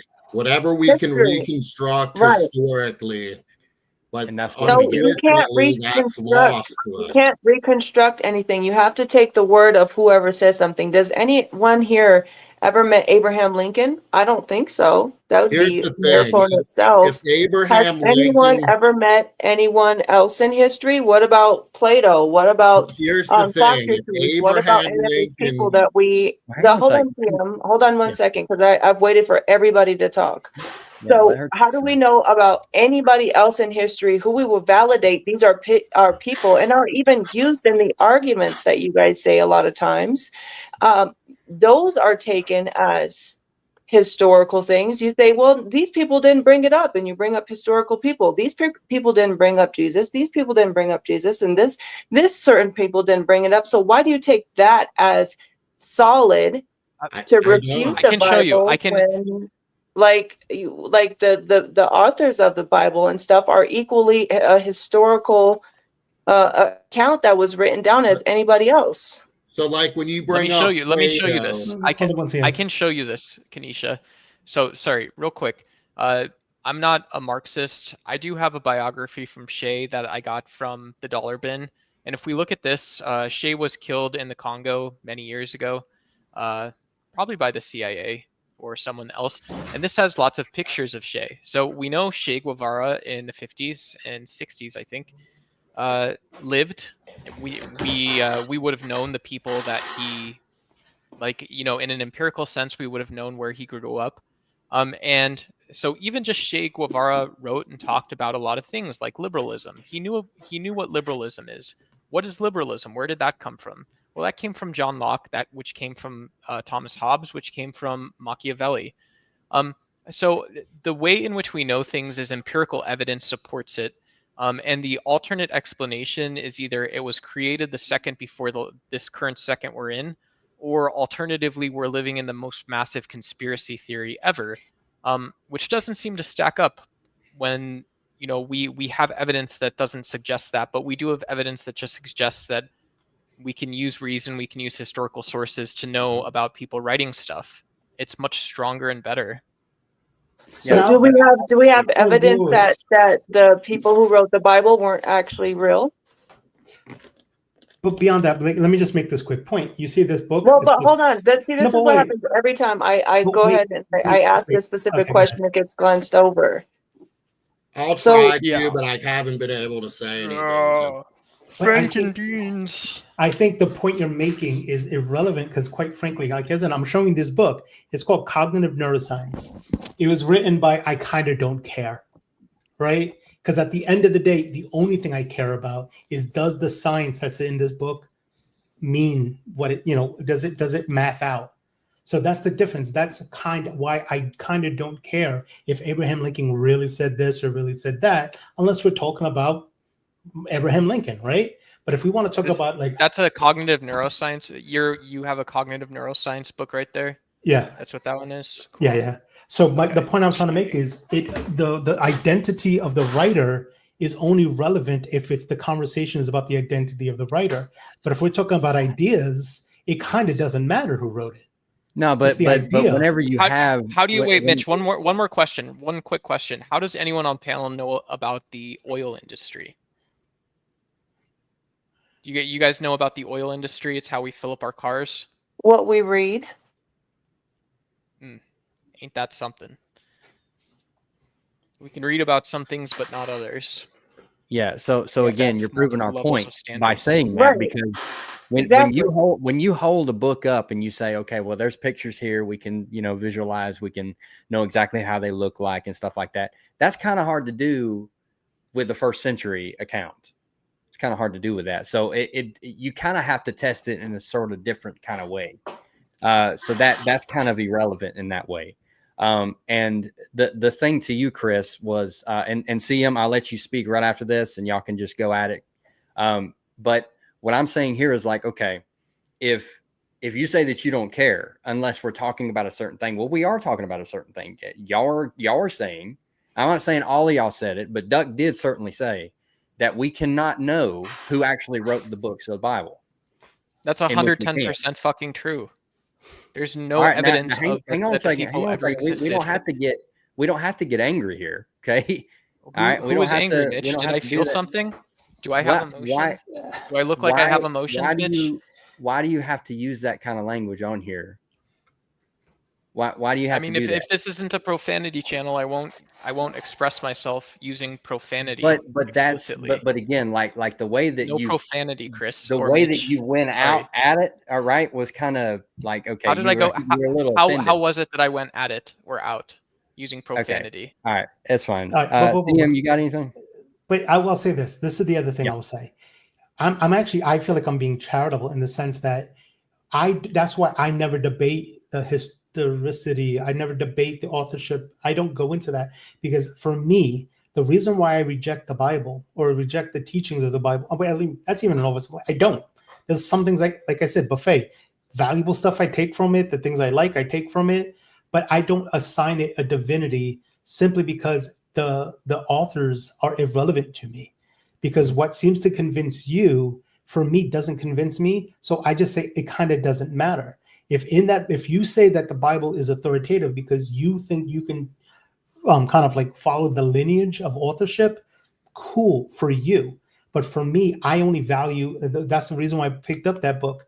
I kind of don't care about the authorship. I care about the contents of it. Well, there you go. So the contents of it, the contents of the Bible, all right? So that's saying that Jesus is the vine. And so if he is, then he's, you know what I mean? So that's what I'm saying. Like the context of it, that's what leads you to, you say that we're trying to make the Bible, divine or something like that, but we're not. The Bible's not divine. No. What I'm saying is, but the faith you put into the words, the reason why you chapter and verse, the reason why, it's almost becomes a verbal tick where you just quote a Bible verse, right? Is because you've assigned a weight to it. Like by quoting a Bible verse, you're kind of trying to add an authority to it to basically say, I can't argue with that because I just quoted a Bible verse. That's the reason why you have those verbal ticks. I know that because I used to do it. It's a strategy, right? Mm-hmm. Because if I just say I have this idea, then it's idea versus idea.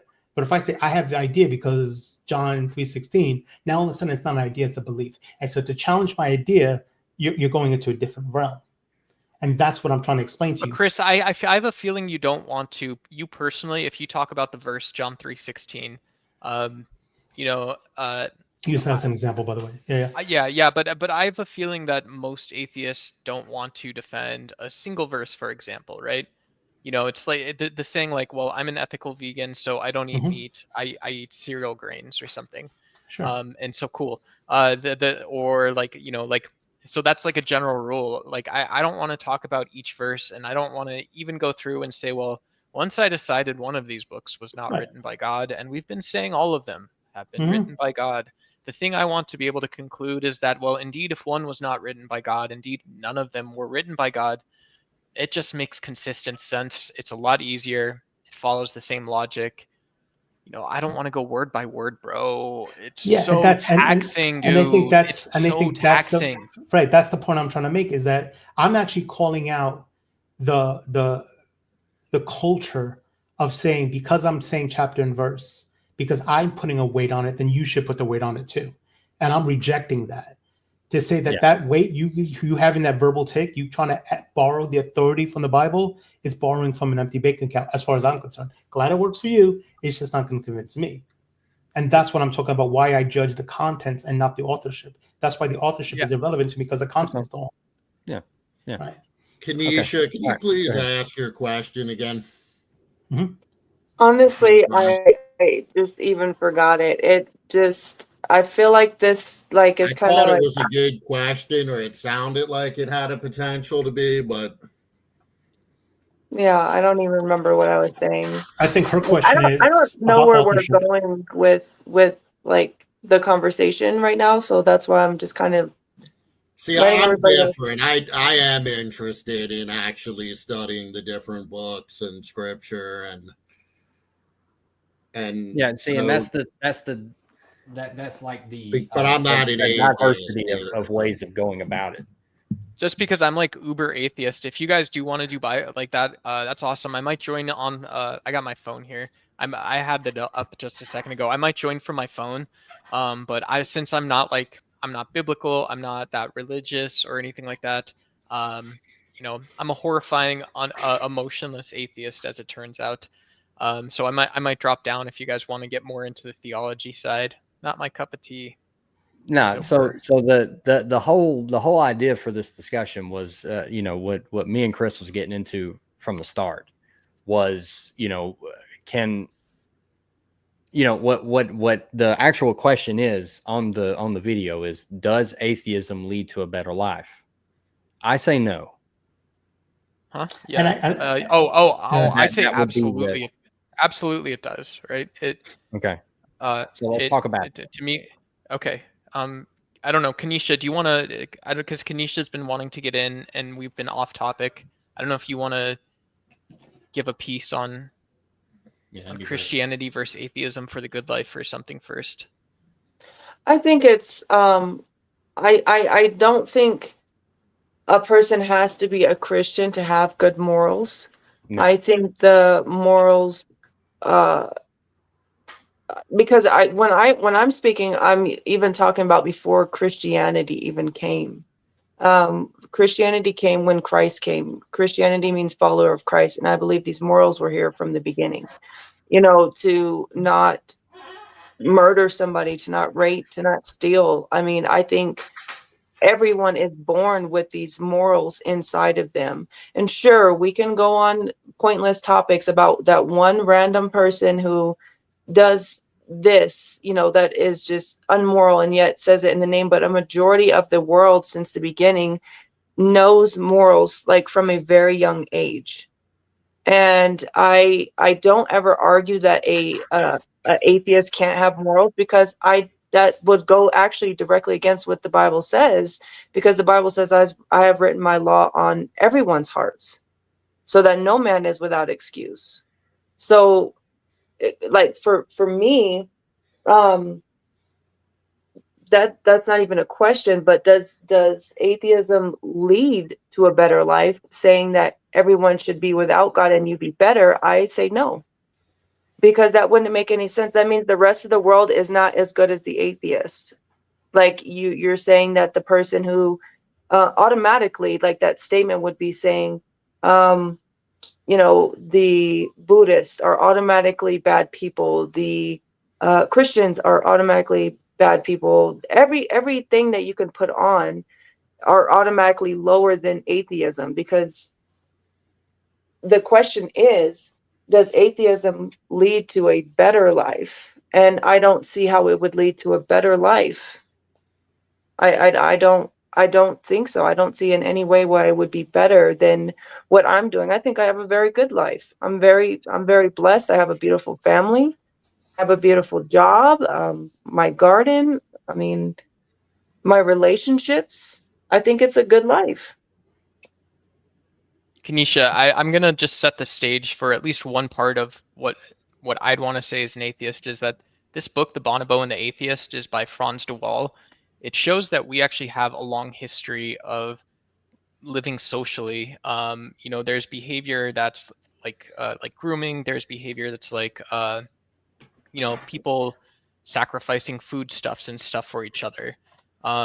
This is something that and so just imagining that there is social, moral sort of fiber baked in, and just granting that, not having to undermine it right away, shows that to me, it inspires me, or shows that I can ask moral questions at a much deeper level, And I can also make those things either strategic or tactical. I don't have to disconnect my primate, human brain, my frontal cortex, from some of the older hardware that just as humans we naturally have, right? And so like those types of things are, to me, more they're different grounding than the stuff I learned growing up in the Catholic Church.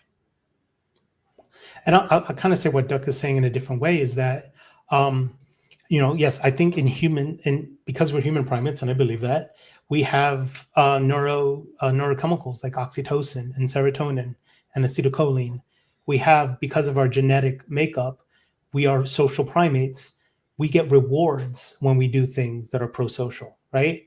So when I'm kind and I show empathy, or I kind of share something with someone, my serotonin or my dopamine levels go up, right? So now, if before we knew what serotonin and dopamine were, before we found ways to measure that, we would sometimes call it, this was God, this was spirit, this was our chi, this is our inner good, this is our inner light, blah blah blah blah, right? So I think, from my perspective, I can kind of look at the neurochemistry of what's happening in the brain. That is just me talking about the chemistry of the brain. If you say that that's love, if you say that's commitment, if you say that's cool, I'm not going to take that away from you, right? So ultimately, what I'm saying is, I'm not debating whether or not a person who has faith is better or worse or anything. Like, if you have a fulfilling life, that's all I need to know. The only reason why I reject the concept that you need morale, or you need faith to be a moral person, is because I know how neurochemistry works. And kind of what I was saying to Mitch before, my atheism, right, just means I've taken that one tool out of the toolbox. It's still my responsibility to replace that multi-tool with individual tools, right? My atheism doesn't speak to my morality. My atheism doesn't tell me about my relationship with the people around me. My atheism doesn't say what I think scientifically and what I think, because I no longer had the scripture to rely on to answer those questions. I had to seek answers elsewhere. And sometimes I found that answer from my experience. Sometimes I found that answer from going to school. Sometimes I got that answer from learning from people who I respected intellectually. An empty, my canvas or my toolbox, whatever metaphor you want to use, was empty at one point, and I had to fill it with things. And that's why I reject the premise of it, to be perfectly honest, because atheism doesn't tell you anything but one thing that I don't have that maybe you guys have, right? I hope that makes sense. Yeah, and I want to give some time to Sam to say something, because I think it needs to be a little balanced. So Sam, I don't know if you have anything to say. It's not my platform, but I just don't want to be disrespectful. Yeah, I was just gonna try to answer your question, but I think you brought up, it's been a while now, like going back to, I don't even know what the topic now, if this is even relevant to what we're talking about, but we were talking about, authorship, and you brought up, if something like Plato. Well, I might echo something like Chris kind of said. It really doesn't matter if someone named Plato wrote all of that. It really is the idea and the philosophy behind it. And if we found out, tomorrow that, and we do, a scholarship constantly has different theories about, well, this may have not been originally in the text, or this may have been, part of another writing originally and was combined at some point with a later writing. We get all that later. None of that really factors into the usefulness of the text, unless, again, you're going to apply the text in some way that it's, it has some spiritual quality or something that. So when you read the Bible from not just an academic point of view, but from a historical point of view, you're trying to look for those things. If you assume something already, then you're kind of putting yourself at a disadvantage. In fact, you're not kind of, you're really, once you assume that, for example, if we're looking at who wrote Mark, if we assume that Mark was written under the supervision of Peter and it goes back to church tradition, then we're at a major disadvantage when we're actually trying to deconstruct who wrote it. And, we may never get to, and I'm probably thinking we're never going to know who wrote these particular manuscripts, right? I'll also say that I think, just to bring it all under the kind of the same umbrella, I also think that kind of the authority we give based on authorship, right? That fixation that there seems to exist doesn't exist for most people who are just kind of looking at the material of it, right? So that's why if you tell me that, I don't think it happened, that Darwin had a deathbed conversion, or you tell me that Dawkins was wrong about this, or you know what I mean? It's water off a duck's butt, because for me, I don't believe in genetics because of Darwin. I don't believe in medicine because of this figure or that figure, or this authority or that figure. That science was not written on a stone tablet for us, right? Or for me, I should say.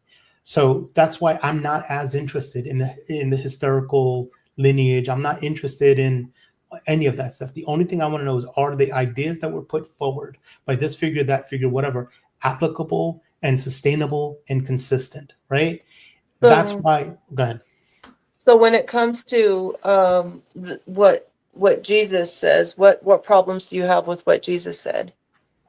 Since it doesn't really matter about the author of like who wrote Matthew, who wrote this, Christianity specifically, Jesus never said any of that stuff. Jesus never said any of it. Jesus, right. There's no moral precepts involved.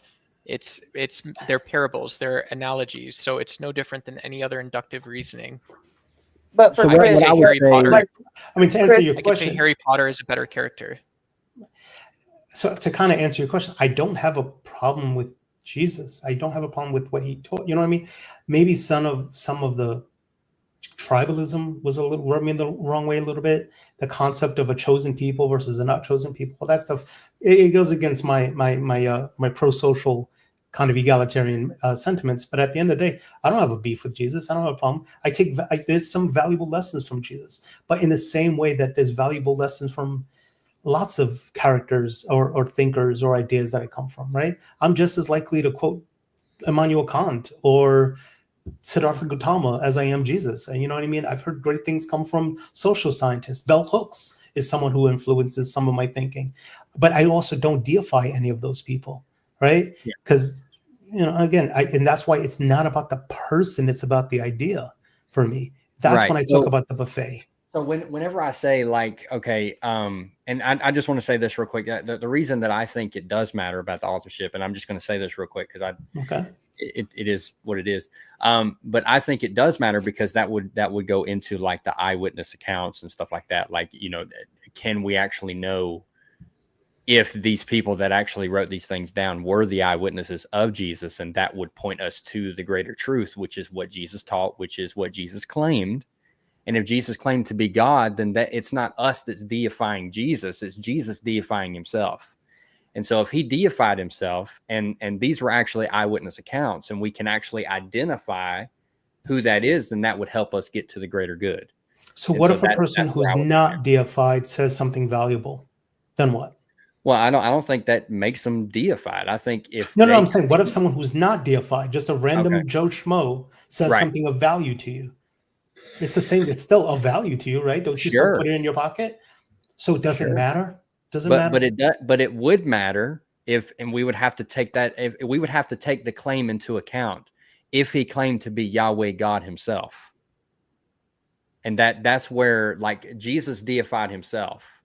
Okay. And so we only take his account because of how he identified his own self in the scriptures. But this goes back I'm confused. Can I just ask a quick clarifying question? Seriously, like 2 seconds to clarify. So is the argument that the authorship doesn't matter at all to any of you? Is that what I'm hearing? No. And if that no, and what I'm saying is the authorship for me is secondary to the value or the veracity or the applicable, the pragmatism of what they say, right? For example, like there's speculation that the people who designed the DNA model, that was actually another female scientist that they kind of pushed out of the way, right? Because women, God forbid, right? So the problem is that, but for me, the politics behind who got credit, who did this, who did that, are less important to me than whether or not there's two strands, that helical model of DNA is actually accurate and applicable. So again, it matters, but it only matters insofar as, is that information useful to us and is it relevant? You know what I mean? I don't know if you've ever heard the saying, like a broken clock could be right twice a day, right? There's times I agree with people who, under normal circumstances, I would never agree with them.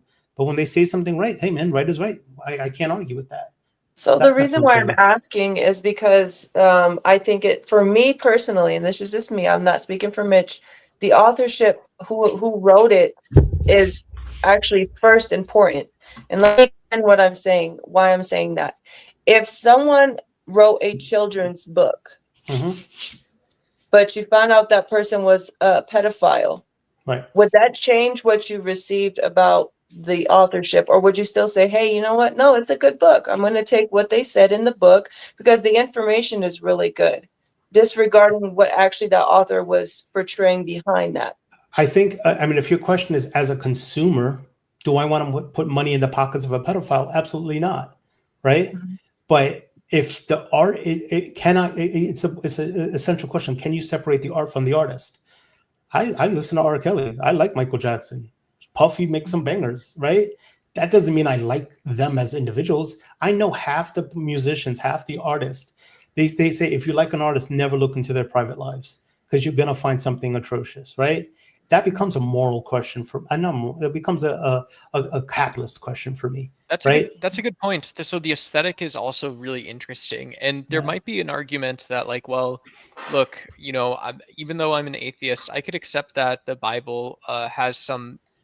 From my perspective, the Bible has veracity because it is unlikely that you would have such an aesthetically different character, such as Jesus, even if we just grant that he's a character for the time being, that ignited, you know, what he does is he ignites this like very grand social movement, right? And so, as you know, so from my perspective, the way I sort of think about it is that, you know, if we just sort of take the 10,000-foot view of the Bible, and we actually were able to ask, like, how did this character Jesus get there?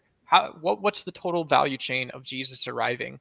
Well, yeah, I'm an atheist. I think this is a self-help book, but I can also say, well, don't we require an explanation for why this Jesus character, you know, he's like napalm, right? He's like the napalm molecule. Like you know, it's almost like this designed thing that completely changed society from this theistic to a almost like metaphysical, or you know, you got to give me that, but like this metaphysical, like almost liberal individualistic society. That was all done via Jesus in the Gospels, all 4 of them, all 5 of them. And I'll just add to this. Like, I've held the hands of people and prayed with them as they died. I wasn't going to take that moment to say, no, I reject. If it brought them comfort, if it brought them solace, if it made them feel like they would, you know, they can kind of let go of this life because they had something better waiting for them, please do that, right? And like I said, and with sincerity, I said, please, God, accept your child into your loving arms and blah, blah, blah. Because I understood there's a social and societal, there's a social good, that relationship, that, you know what I mean? I'm not going to take some weird philosophical, you know, atheistic stand and throw their hand off me and say, get away from me. No, obviously not. Because I put humans first. I put human contact first. Right? Yeah. Yeah. So what I would say is, like, okay, back to what Jesus claimed. Okay. If Jesus claimed to be God himself, okay, and those eyewitness accounts are very, like, that matters to the Christian, because we want to know who actually was talking about this. Because if it was just some dude down the road that was just like, okay, well, we just came up with Jesus in our head, right?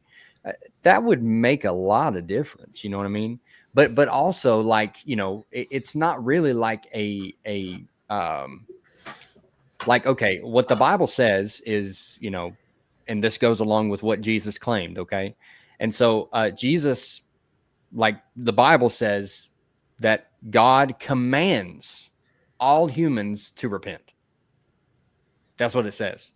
And so that's a command, right? So God commands these things.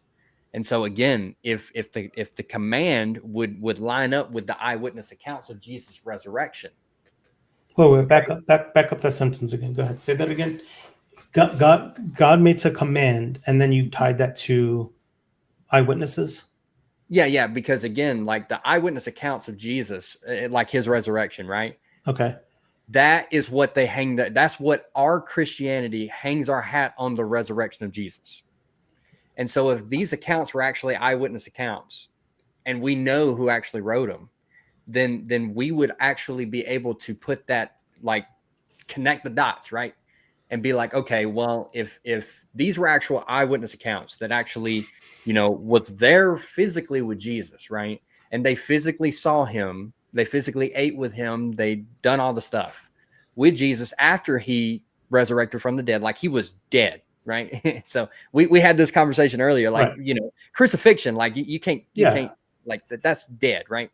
And so when the eyewitness accounts of the Gospels saw him resurrected, and then the following accounts, which is from Paul and the rest of the epistles, say that Jesus resurrected from the dead, and that's where our religion comes from. That thought right there, okay, that would bring us to connect the dots to say, okay, well, Jesus claimed to be God, okay?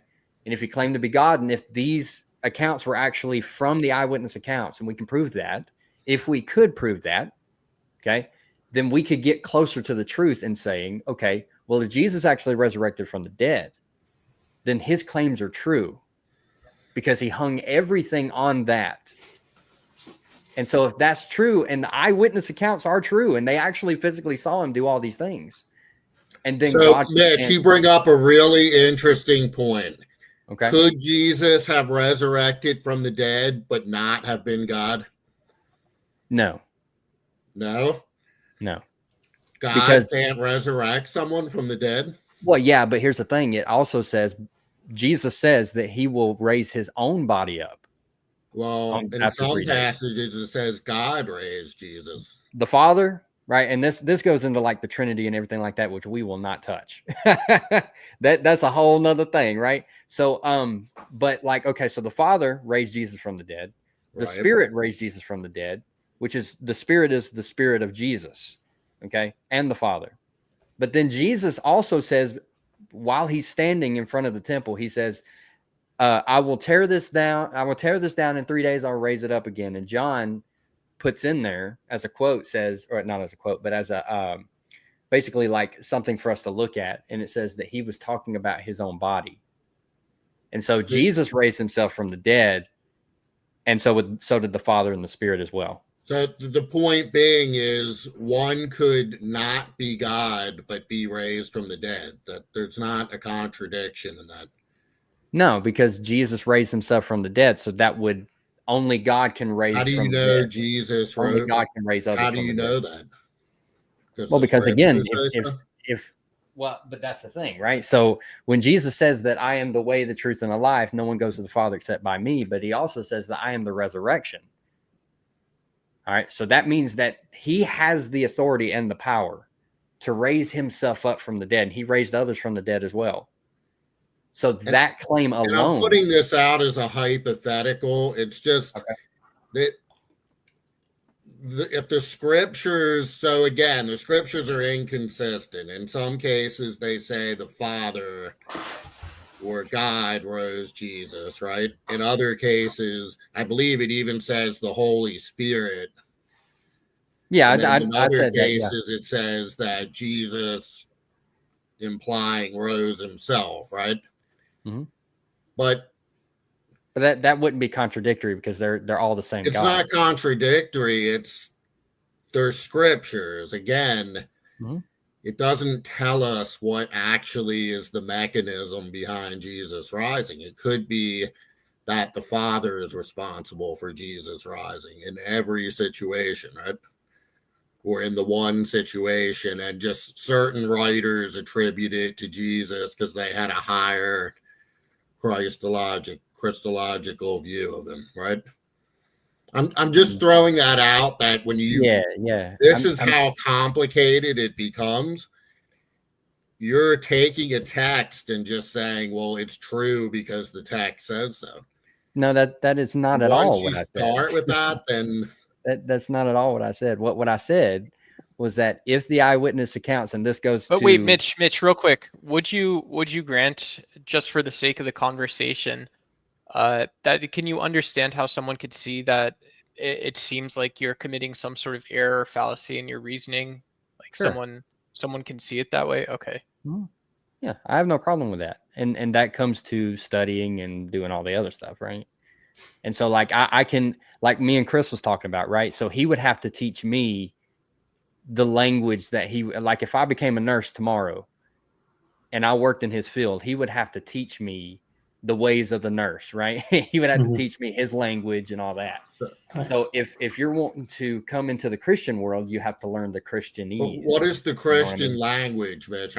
This is interesting. Are you saying that because it tells you 3 different mechanisms why Jesus rose, that somehow can't be interpreted by a non-believer? I mean, because it sounds like that's like a 5% chance that, like at best, that's like a 5% chance that could ever possibly be true, right? You know, there's a stark difference between like, you know, I don't know. But also, I'll say this. I'm sorry, I'll let you finish this point. This is also why I pull the ripcord and say I don't care. Yeah. Right. In the sense that I take the fruit from the peel. So I guess my question to you, Mitch, and I'll kind of let you finish it. If for some reason, we don't know how, but whatever, it turns out that Jesus was not the Son of God, that he wasn't divine or holy or whatever, or, you know, God incarnate. Does that change the value of the lessons of his teaching? Does that change the value of the community that he built? Does that change the value of his humanistic appeals? I think I think it would put it in a different level. I think it would take away its authority ultimately. Yeah. So okay, so from whence do you derive authority? Is it again? So okay, I'm going to use a quick example. Okay. George Orwell is one of my favorite writers. Mm-hmm. Some of the greatest lessons I've learned about kind of my politics came from a book about talking animals overthrowing the farmer. Clearly, I know that didn't really happen, but when I use the metaphors of kind of like socialism and all that stuff like that, when I talk about, you know, kind of distribution of power, I rely on this obviously fictional allegory, right? So for me, I don't need to believe that animals were speaking and overthrew a farmer for me to take lessons from George Orwell. Do you get what I'm trying to say? Yeah. So what I'm saying is like, I didn't say that it would be, you know, like we can't take the value from it. I'm not saying that. What I said was like it would be put on a different level. Okay. Because again, if Jesus claimed to be God and that is true, sure, then his words become that much more authoritative. You understand what I'm saying? So it would be more on a different level because the creator God of all, you know, became human and he died and resurrected in 3 days. And if his claims are true, then his teachings become that much greater. But is there a threshold? But is there a threshold for value where you're like below this threshold, they're not valuable. Above this threshold, they're valuable? That he pushes that over? I think it would be more like, I think, again, like whenever it comes to the like the all authoritative, right? Like if he is God and he said these things, his authority is up here, right? And everything else below it would have to align with that. Ultimately. And I feel like, again, just cool. But what I feel like that does for me, and actually this kind of ties in well, once you say that everything you now believe has to fit into that schema, of him being God and everything he is, blah, blah, that's what leads you to rejecting things like genetics, science, No, I don't psychology. reject those. But how And, does that's what I was saying earlier was that, and I was not saying, like, whenever we had that discussion earlier in the stream, right? I was not trying to pull rank on the No, atheist no. or anything like that. But what I'm saying here is that the Christian does not go against these things. The Christian upholds those kind of things because we came up with the modern science. Sure. When it comes But to, like, do you- the major universities. No, that's Mitch, that's even too much to grant. That's too much to grant because from my perspective, you have a very, very small subset of Christians participating in the actual Enlightenment. And by the time the Enlightenment takes over, I think the actual history of it is, well, it was capitalism in the United States. As a matter of fact, the Protestant ethic is really what broke open a large part of capitalism, and it was geopolitical competition in Europe. And so this explanation that Christianity owns any part of anything, uh, it's no, right? Science told us the things you talk about is you let William James and John Dewey, right? A lot of people aren't big John Dewey fans because of pragmatism. I hope someone in the audience understands this, but William James is, an amazing American thinker. John Dewey was a great adversary for this guy. And so what ends up happening is you end up debating about the substrate of the mind. You end up debating about how different academic disciplines can work together. These are secular ideas. This is stuff that Auguste Comte talked about. This isn't anything that Jesus talked about. This is something that a Frenchman talked about. This is something that people in Latin America talked about. This is something Americans talked about. No one else talked about this. That's just it. It's a form of schizophrenia or a mental delusion to say that there's a possible narrative or storyline to say that Christianity was useful for empirical sciences. It was not. Okay. And I'll also, by the way, make the point that I feel like, and this is me speculating, that your rejection of evolution has more to do with Dominionist theology than it does actual science, right? Because creationism or intelligent design weren't even things that existed before, let's say, 1900. That was a non-controversial thing. But because once they realized that faith became a natural competition to humanistic kind of law and science, then they created that adversarial relationship. So the fact that you don't think that there's a pre-Homo sapien, so the fact that you reject human evolution, that's definitely not coming from a scientific standpoint. That's definitely coming from a theological one. So for you to say that your faith doesn't influence how you process science, guys. It's not true. Thanks for letting me join, Mitch. Chris, CM, nice to meet, nice to talk. Mitch, I'll see you around. Thanks, brother. Good night. Have a good one. Yeah, so that's my point. Like, there's no non-theological reason why you would reject evolution. So you can't say that. But that's the thing. Like that's like there's been debates for over decades over that very thing. And even among the actual idea of evolution, like some hold different. That was invented, not invented. That was brought to the forefront. That was invented.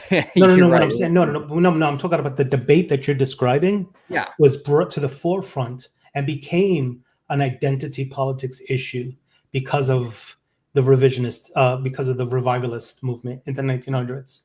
The concept of human. At the time, it was like called social Darwinism, and that's why Darwinism became this dirty word, because they were trying to tie Darwinism with social Darwinism and stuff like that. Yeah, sure. But up until that point, the concept that we did not just, of course, there's people who believe that that the Garden of Eden and whatever, but biblical literalism did not gain favor until much later, in the conversation. Yeah, I don't know. I would not agree with that at all. All right, so let me ask you a simple question. Okay. Do you not believe in evolution? And is that for scientific reasons? Is that for a scientific reason? Well, it's like, okay, within evolution, right? You would have to go as far back as which you can actually like test. Or you could find patterns. You could see patterns that repeat. But again, like patterns, right? So like patterns, it would be more random than really fixated. What do you mean by that? Again, this is where definitions really come into play. Sure. Yeah. So what I mean by like, okay, evolution would be more of a random process rather than just a very finite. No, because like, because we have something called genetic drift. We have something called natural selection. We have something chosen. Where populations tend to run amongst people who share phenotypes and genotypes, right? That's why we have these regional kind of distinctions between our bodies, and it kind of borders on the racist. But that's why people in Norway look different than people in Africa or whatever. You know what I mean? Because genes are a thing. Because there's random mutations that favor certain characteristics over others.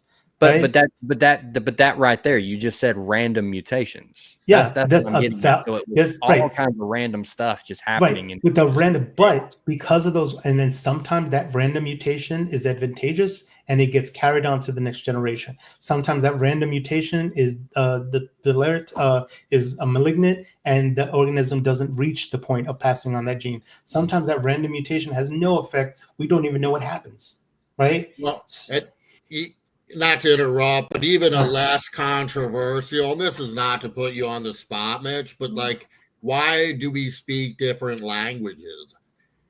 You would be influenced by your religion, likely, in answering that question versus a naturalist, right?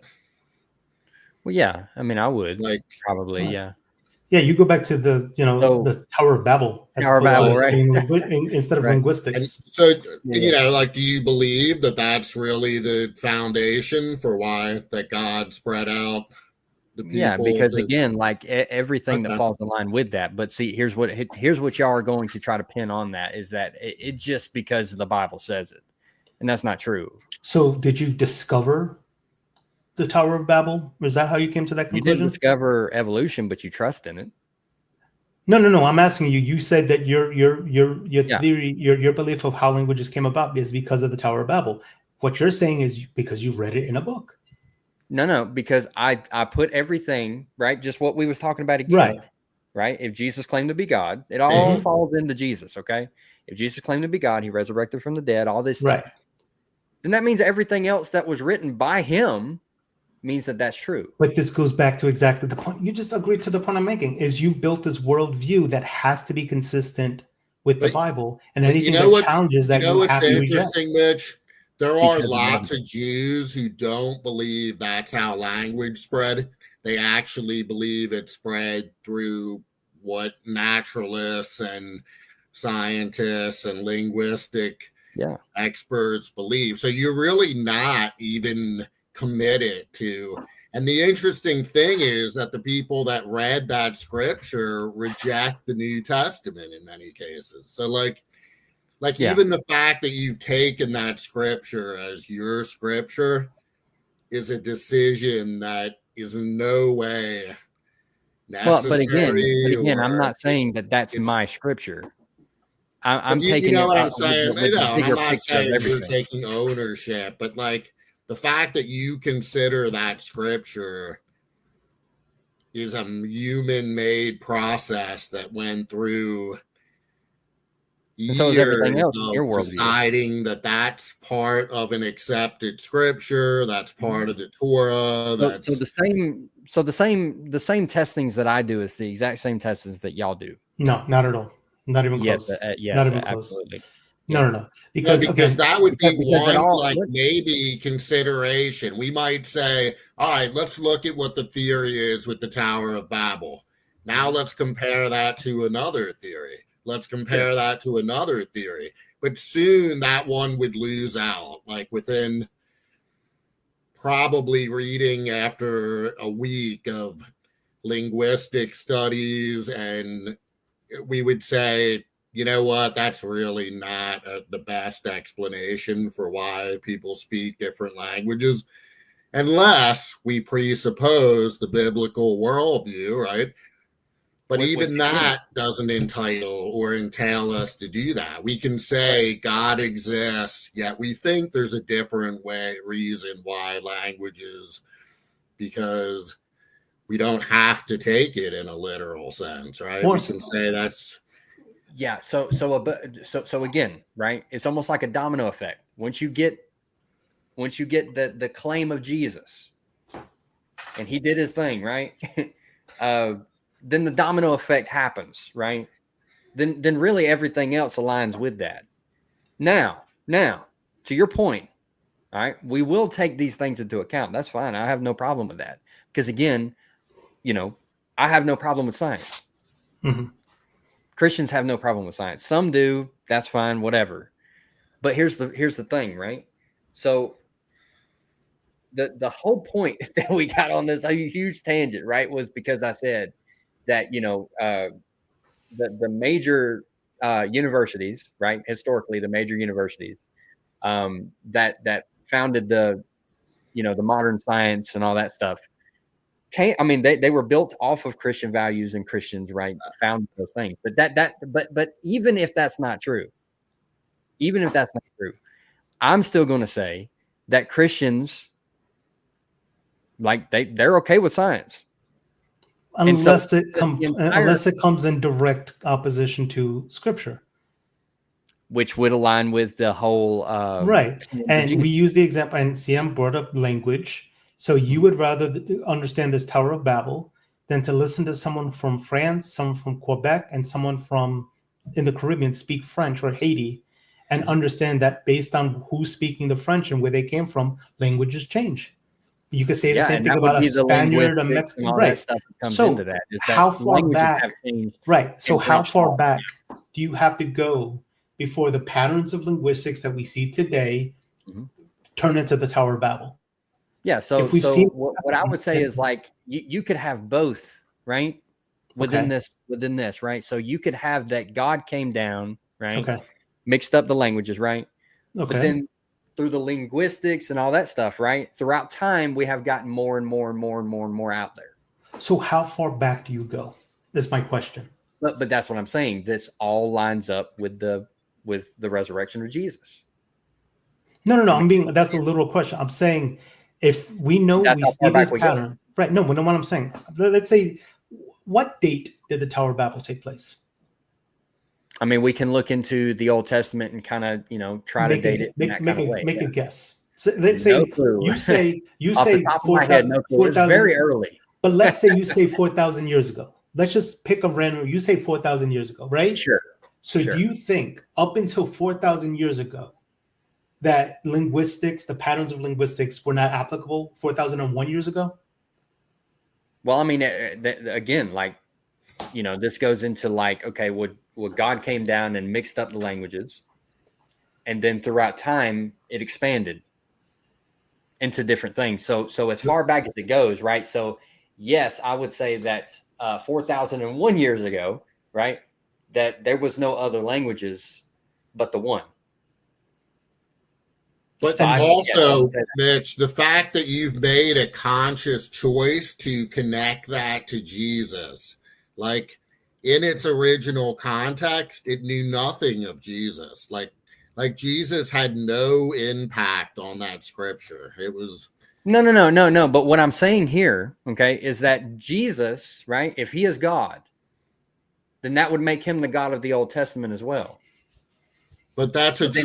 You're making that choice to believe that based on a presupposition. No. But here's the thing: it is something, right? And this is why the eyewitness accounts matter. This is why historical evidences matter. This is why certain things like that matters, because if those things matter, and those things can point to the truth, and we can get closer and closer and closer to the proof and the evidence that Jesus did in fact raise from the dead, then his claims of being God are true.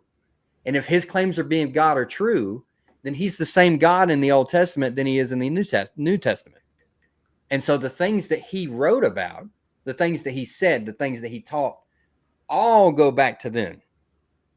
And so that makes the Old Testament as true as the new one, because it attests to that. You see so what I'm I saying? can't even quantify the logical leaps you just made in those three.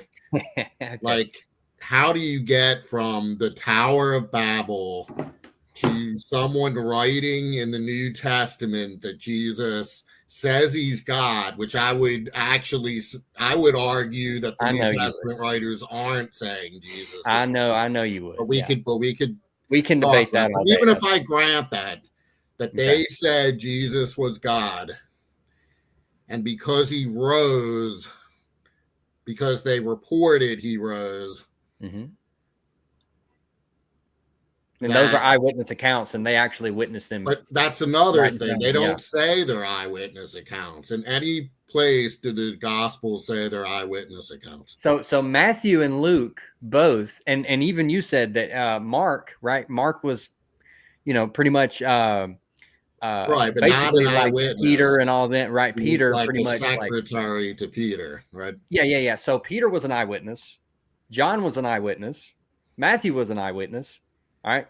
So what I'm saying here is that, and Luke pretty much just gathered all the other, eyewitness accounts and just put it in there. But what I'm saying here is like, those are eyewitness accounts. And even Peter says in his epistle, his first epistle, right? He even says that he was the eyewitness, and Peter, James, and John were on the very Mount of Transfiguration, and they witnessed the things that happened in the Gospels. And so what I'm saying here is like, they even say that they are the eyewitness accounts. So what I'm saying here is like, if they actually did write those things down, and it is impossible to even come to the conclusion that they all had the same, dream or hallucination or something like that. They would not have died the horrible. That gets into the construction of the Gospels, which again is, if let's just pick Mark first, right? Matthew, Luke follow almost the identical framework, changing certain details, and it's a literary creation. If Mark is a literary creation, then other people made counter literary creations based on that. It in no way means they're eyewitness accounts. It means that one likely used the other as a source, or some scholars argue they shared common sources. But it's clear that Matthew and Luke are writing based on most of the source material of Mark, right? So no, because that's okay. Again, if you would look at and this goes into historical evidences as well, right? If we can date these things back to where they originally was, which we are coming very close to, and this is the same thing with science, right? But here's the thing, we can. But here's the thing. So if they are the eyewitness accounts, okay, and also if Mark, right, was written at the time that we claim it did, okay, we claim that but that's what I'm saying. So Luke and Matthew could not have possibly had Mark right in front of them while they were writing their Gospels, and also how is that? That does not follow at all. Listen. But here's the thing, right? Here's the thing. Mark in the original manuscripts, right? If we look into the original manuscripts, okay, and I know that there's scholar, consensus to this and all that stuff. That's certain scholars go against the, whatever. But there is an argument and a debate that the latter part of Mark does not even exist in the original documents. So if we can take that into account, okay, if that is true, all right, then we can say that Mark does not have. Yes. Yes. After they say that the women flee and say that they'll see in verse 9 or verse 8, that would be it. So verse 9 through 20 does not exist in the original manuscripts. That is pretty much attested to. So we can say right now that Mark does not have a resurrection account. All right. But yet Matthew and Luke do, and not just that they do, but they have distinct resurrection accounts. Right, where they see him in a different location. Mm-hmm. Yeah. So here's the thing. In Matthew's gospel, right, he appears to him, right? He appears to Mary Magdalene, right? And all that stuff. But then you got in Luke, you know, Jesus walks with the disciples on the road of Emmaus. So you don't have that in Matthew. You don't have that in Mark. So just because there's some, you know, similarities to the stories, that does not mean they're they copied it literary down. creations. They No, decided to but add what they wanted to add. But if you put Luke, what they were trying to communicate. But if you put Luke aside, if you put Luke right beside Matthew, and really Mark to that matter, you're going to pretty much get a lot of different stuff, a lot of different ways of putting it and everything else. Right. So, like, let me give you an example. So, like, Mark is very, very critical of the disciples, right? Probably the most out of all the Gospels. And Mark has interesting things like when they're all told to guess who Jesus was, right? Peter's the only one who says he's the Messiah, right? Yeah, that's in Mark 8. But he leaves out the Son of God part, right? And Mark is purposely leaving that out. Peter doesn't really get it all. He actually doesn't know what he fully is, right? Because the whole idea of Mark is this secret. Who is Jesus, right? Nobody knows. They don't know he's supposed to suffer and die and be resurrected, but they think he's just the Messiah, right? He's going to come and conquer the Romans and militarily defeat. This is his whole secret. What I'm getting at is this is literature designed and written in a certain way. Matthew has Peter identify him as the Son of God and the Messiah, right? Mm-hmm. But even that sets up Peter to look stupid because earlier in the verses, the other I would say that Peter's kind of dumb in a lot of ways when it comes to, you know, certain parts of the Bible. So these are literature. They're not, the details are not just one eyewitness forgot to report that. These are deliberate creations, I would argue, that are sure. But okay, so would you say that Mark has a problem with Jesus being the Son of God? Well, Mark identifies him as the Son of Man. They all do, which is the annual figure. But he also identifies him. Mark's secret. Mark doesn't want. Jesus makes it clear every time that he doesn't want them to make sure to not tell anyone yet, right? Who I am. Even the demons are told not to tell. Right. Don't do that because it's not my time yet. Right? Until the end when he says it 3 times in a row that I'm going to suffer and die and none of the disciples can accept it, right? Because certain things had to align. So back to what I was saying. So like, does Mark identify Jesus as the Son of God? In the beginning, right in the beginning, actually. In Mark 1:1, the opening. Yep. Yeah. This is the secret. And at the very end, the centurion's the only one, right? And he was able to identify him. Yeah, I am the Son of God. Or are you the Son of God, the Son of the Most High? He's a Gentile, right? Which isn't lost either. Say what? So what I'm saying is these are not just simple eyewitness. One witness caught this, the other didn't. These seem to be absolutely deliberate literature on certain things that they were trying to confer. Yes. I am 100% on that, but that does not discredit it at all. When you actually deconstruct it, it appears to be no actual based on any like eyewitness information where it's all literary. I mean, if that you doesn't think about follow it, Matthew is based largely on Jesus fulfilling prophecies, right? Yeah, because the certain, like, again, this would come through hermeneutics and, you know, eisegesis, exegesis, right? Those very terms, right? That would go into that, like answering the questions, who was this audience supposed to be? Because again, the Bible is not written to us, but for us. And this is the last thing. And Chris, I'll let you end on this, and CM, I'll let you in. We're coming to a close anyway, because we're almost 3 hours anyway. But I'm going to be doing this every day.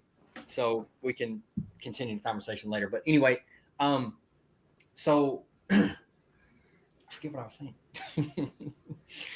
Man, this has been a long discussion.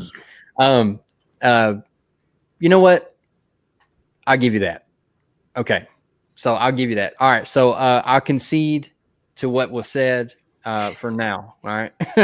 We will continue on later. Hey, look, listen, to everybody that came on and to you two, I really appreciate it. Okay. No problem. I really appreciate the hospitality, or I showed hospitality, hopefully, right? Very well. But thank y'all for doing what y'all did, and y'all did a very good job of what y'all did, and everybody else as well. Thank y'all for showing grace. You know, let's actually talk about certain things, right? Let's not, yell at each other, show profanity, stuff like that, get mad and get upset and all that stuff. I really appreciate that. No problem. Yeah, I appreciate your platform, Mitch. Actually, you do a really good job with this. It's not, there are a lot of, channels and stuff that I've watched and that don't do such a good job of kind of keeping things. It's hard whenever you have multiple people trying to talk, and it's never going to be. Well, I appreciate that. Yeah. I go anywhere, So. Right. I'll leave it at this, kind of like, if moving forward we can finally once and for all put to rest some of those atheist cartoon character strawmen, I feel like my work is done. If I never hear you ever say there's no way you could be an atheist and have a moral foundation, then my mission has been accomplished. If I still need to explain to you how an atheist can have a perfectly consistent moral background, then again, my mission has been accomplished. If you need to ask more questions, I'm not going anywhere. But I hope by now you understand why I take umbrance to those types of sentences, because I feel like I'm a perfect example of a contradiction to that cartoon character. Yeah, and is that fair? Yeah, that's fair, because I would say the same thing. Is like there's so many cartoon characters of a Christian as well. Sure. There's so many different, caricatures of, Christians are just dumb and stupid, and they just walk around blind and just going like, oh yeah, I worship God. There's like no evidence or anything like that we actually appeal to. Well, it's funny. One of the things is that, like, for me, Christianity is endlessly interesting. Like, I honestly think many Christians, either they don't know everything about their own religion, or they really do it in injustice. Like, they're the supernatural aspects, and like, go all in on that. Like, I think a lot of Christians try to straddle the line. Like, and I do appreciate, I think, like, you hint a lot at, like, you really need the Holy Spirit to interpret the scripture. Like, I'm fine with a Christian taking that. Now I'm going to fight and battle back against it. And I'm going to try to, but that's really, I think, the true Christian position. And that's why when you hear me saying, well, I'm also using logic and reasoning, I think that's not really in line with. I think if you were to talk to Paul or the original Christians, that they would say you need the Holy Spirit to guide you to understand these scriptures. Yeah, I think it, Right? So my way of looking at it, and this is the last thing, just to say, as I can respond to that, I think, like, I would attest to, yes, I would claim that we do need the Holy Spirit to interpret certain things. However, I do think that God wrote it down well enough, okay, for us to look at it and analyze it in our own, certain way.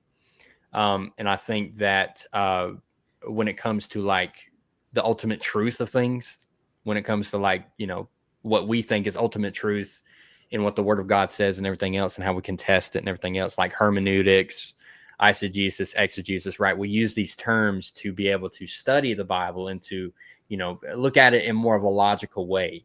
But also we recognize that the Bible claims to be a historical book, but also claims to be a very spiritual book. And so we have to take both things into account. So, yeah. So I would say you have and both, right? And both. So anyway, so yeah, we can continue this on in another stream. Sure. Hopefully tomorrow we can get back on it. But hey, look, I really appreciate y'all coming on and having great conversations. Just like what I said, and I'll leave y'all with this. If we stop talking, then we lose everything, in my opinion. We just kind of we never will get anywhere in anything. So I think if we just keep talking, we can disagree, but I think if we just keep talking, everything will go well. Okay. I'm willing to act on faith. I'm willing to take that. But once again, I want to make sure that if I'm going to spend 5 hours or 3 hours or whatever having a conversation with you, that 12 hours later it doesn't fly out the window. And that's the only time I get a little annoyed, is when I feel like, why did I spend all that time if you're just gonna kind of? Yeah, I have the same thing, right? I mean, the same thing happens to me too. So it's like, all right. I think too, on shortness of time, it's like you don't have time to respond in detail to every comment somebody makes. So like there are times where I think someone thinks you're kind of in agreement or don't object to something, and you kind of let it go, and then that later comes out, and then they're like, well, you seem to have, not had an issue with it then. I think that's the problem. We would get so bogged down if we were like really, okay, stop there. Sure. Okay. Yeah. It would just so what I'll do, Chris, for just future reference, Chris, I will leave your name out of it completely. No. It's actually, that's the thing. It's not even it's not about. No, but I will just to stay off. Just to stay off the bad side, because I don't like that. No. What I mean is, it's not about me. It's about just when you have a living, breathing example that contradicts the straw man. Let the straw man die. That's what I'm saying. I'm just going to say this right now, that I was not at all trying to straw man. I know that you disagree, but I wasn't. Okay. Sure. So I thought that's what that was, and it was just a miscommunication on my part. So I apologize. Okay, no problem. Okay. All right. So from now on, if you want to come on, you're always welcome. Okay. But I'm going to keep your name out of my mouth. It's not about my name. It's really not about me. To be honest, it is to me, because when you come on here trying to defend yourself, there's a reason for that, and I don't want that to ever happen again. Okay. Next time we'll talk about how it's really not about me. It's about discourse. It's about how people who disagree can still have productive conversations, and that's why I got under my skin, because I felt like me, Mitch, as individuals out of the conversation. But can two people who disagree still learn something from each other? Yeah. And based on the way you were talking, it's like, well, did you learn anything from the conversation we had? That's what said, wait, what's going on here? That's my point. So our communications and our, back and forth and everything else is going to stay out of my mouth if you're not here. All right. That's right. If you're not here. And we will discuss it accordingly when you are here. Okay. Hopefully you will come back on, because I like talking to you. And also I do learn. I do learn a lot from you. I hope and so. I really That's do. why I do it. And CM, you too. Certain things, look, I like to be challenged. Mm-hmm. I like to be challenged, because that's how we grow, man. Right. That's how we grow. I don't claim to know everything, and if you stump me, then you stump me. That's just what it is, And so, but when you don't, then you don't, and I'm going to fight against it. And I hope everybody else does. Of course. It's the scientist in me that says that I learn nothing with agreement. Right. It's, again, a Christian. What is it? Steel or iron sharpens iron. Yes. That's another thing I'll borrow. You know what I mean? Or not Philippians, Proverbs 27:17, I believe it is. Sure. So I like to be sharpened, and I don't get, if I don't get pushback, I don't get sharpened. So I welcome that. Yes, exactly, man. Exactly. So I love it when y'all come on and try to challenge everything, and that's great. So with that being said, CM, you want to add anything else before we go? No, I'm good. Okay. See you soon. All right. Well, God bless everybody, and hope y'all have a great rest of your night. Enjoy. Good night.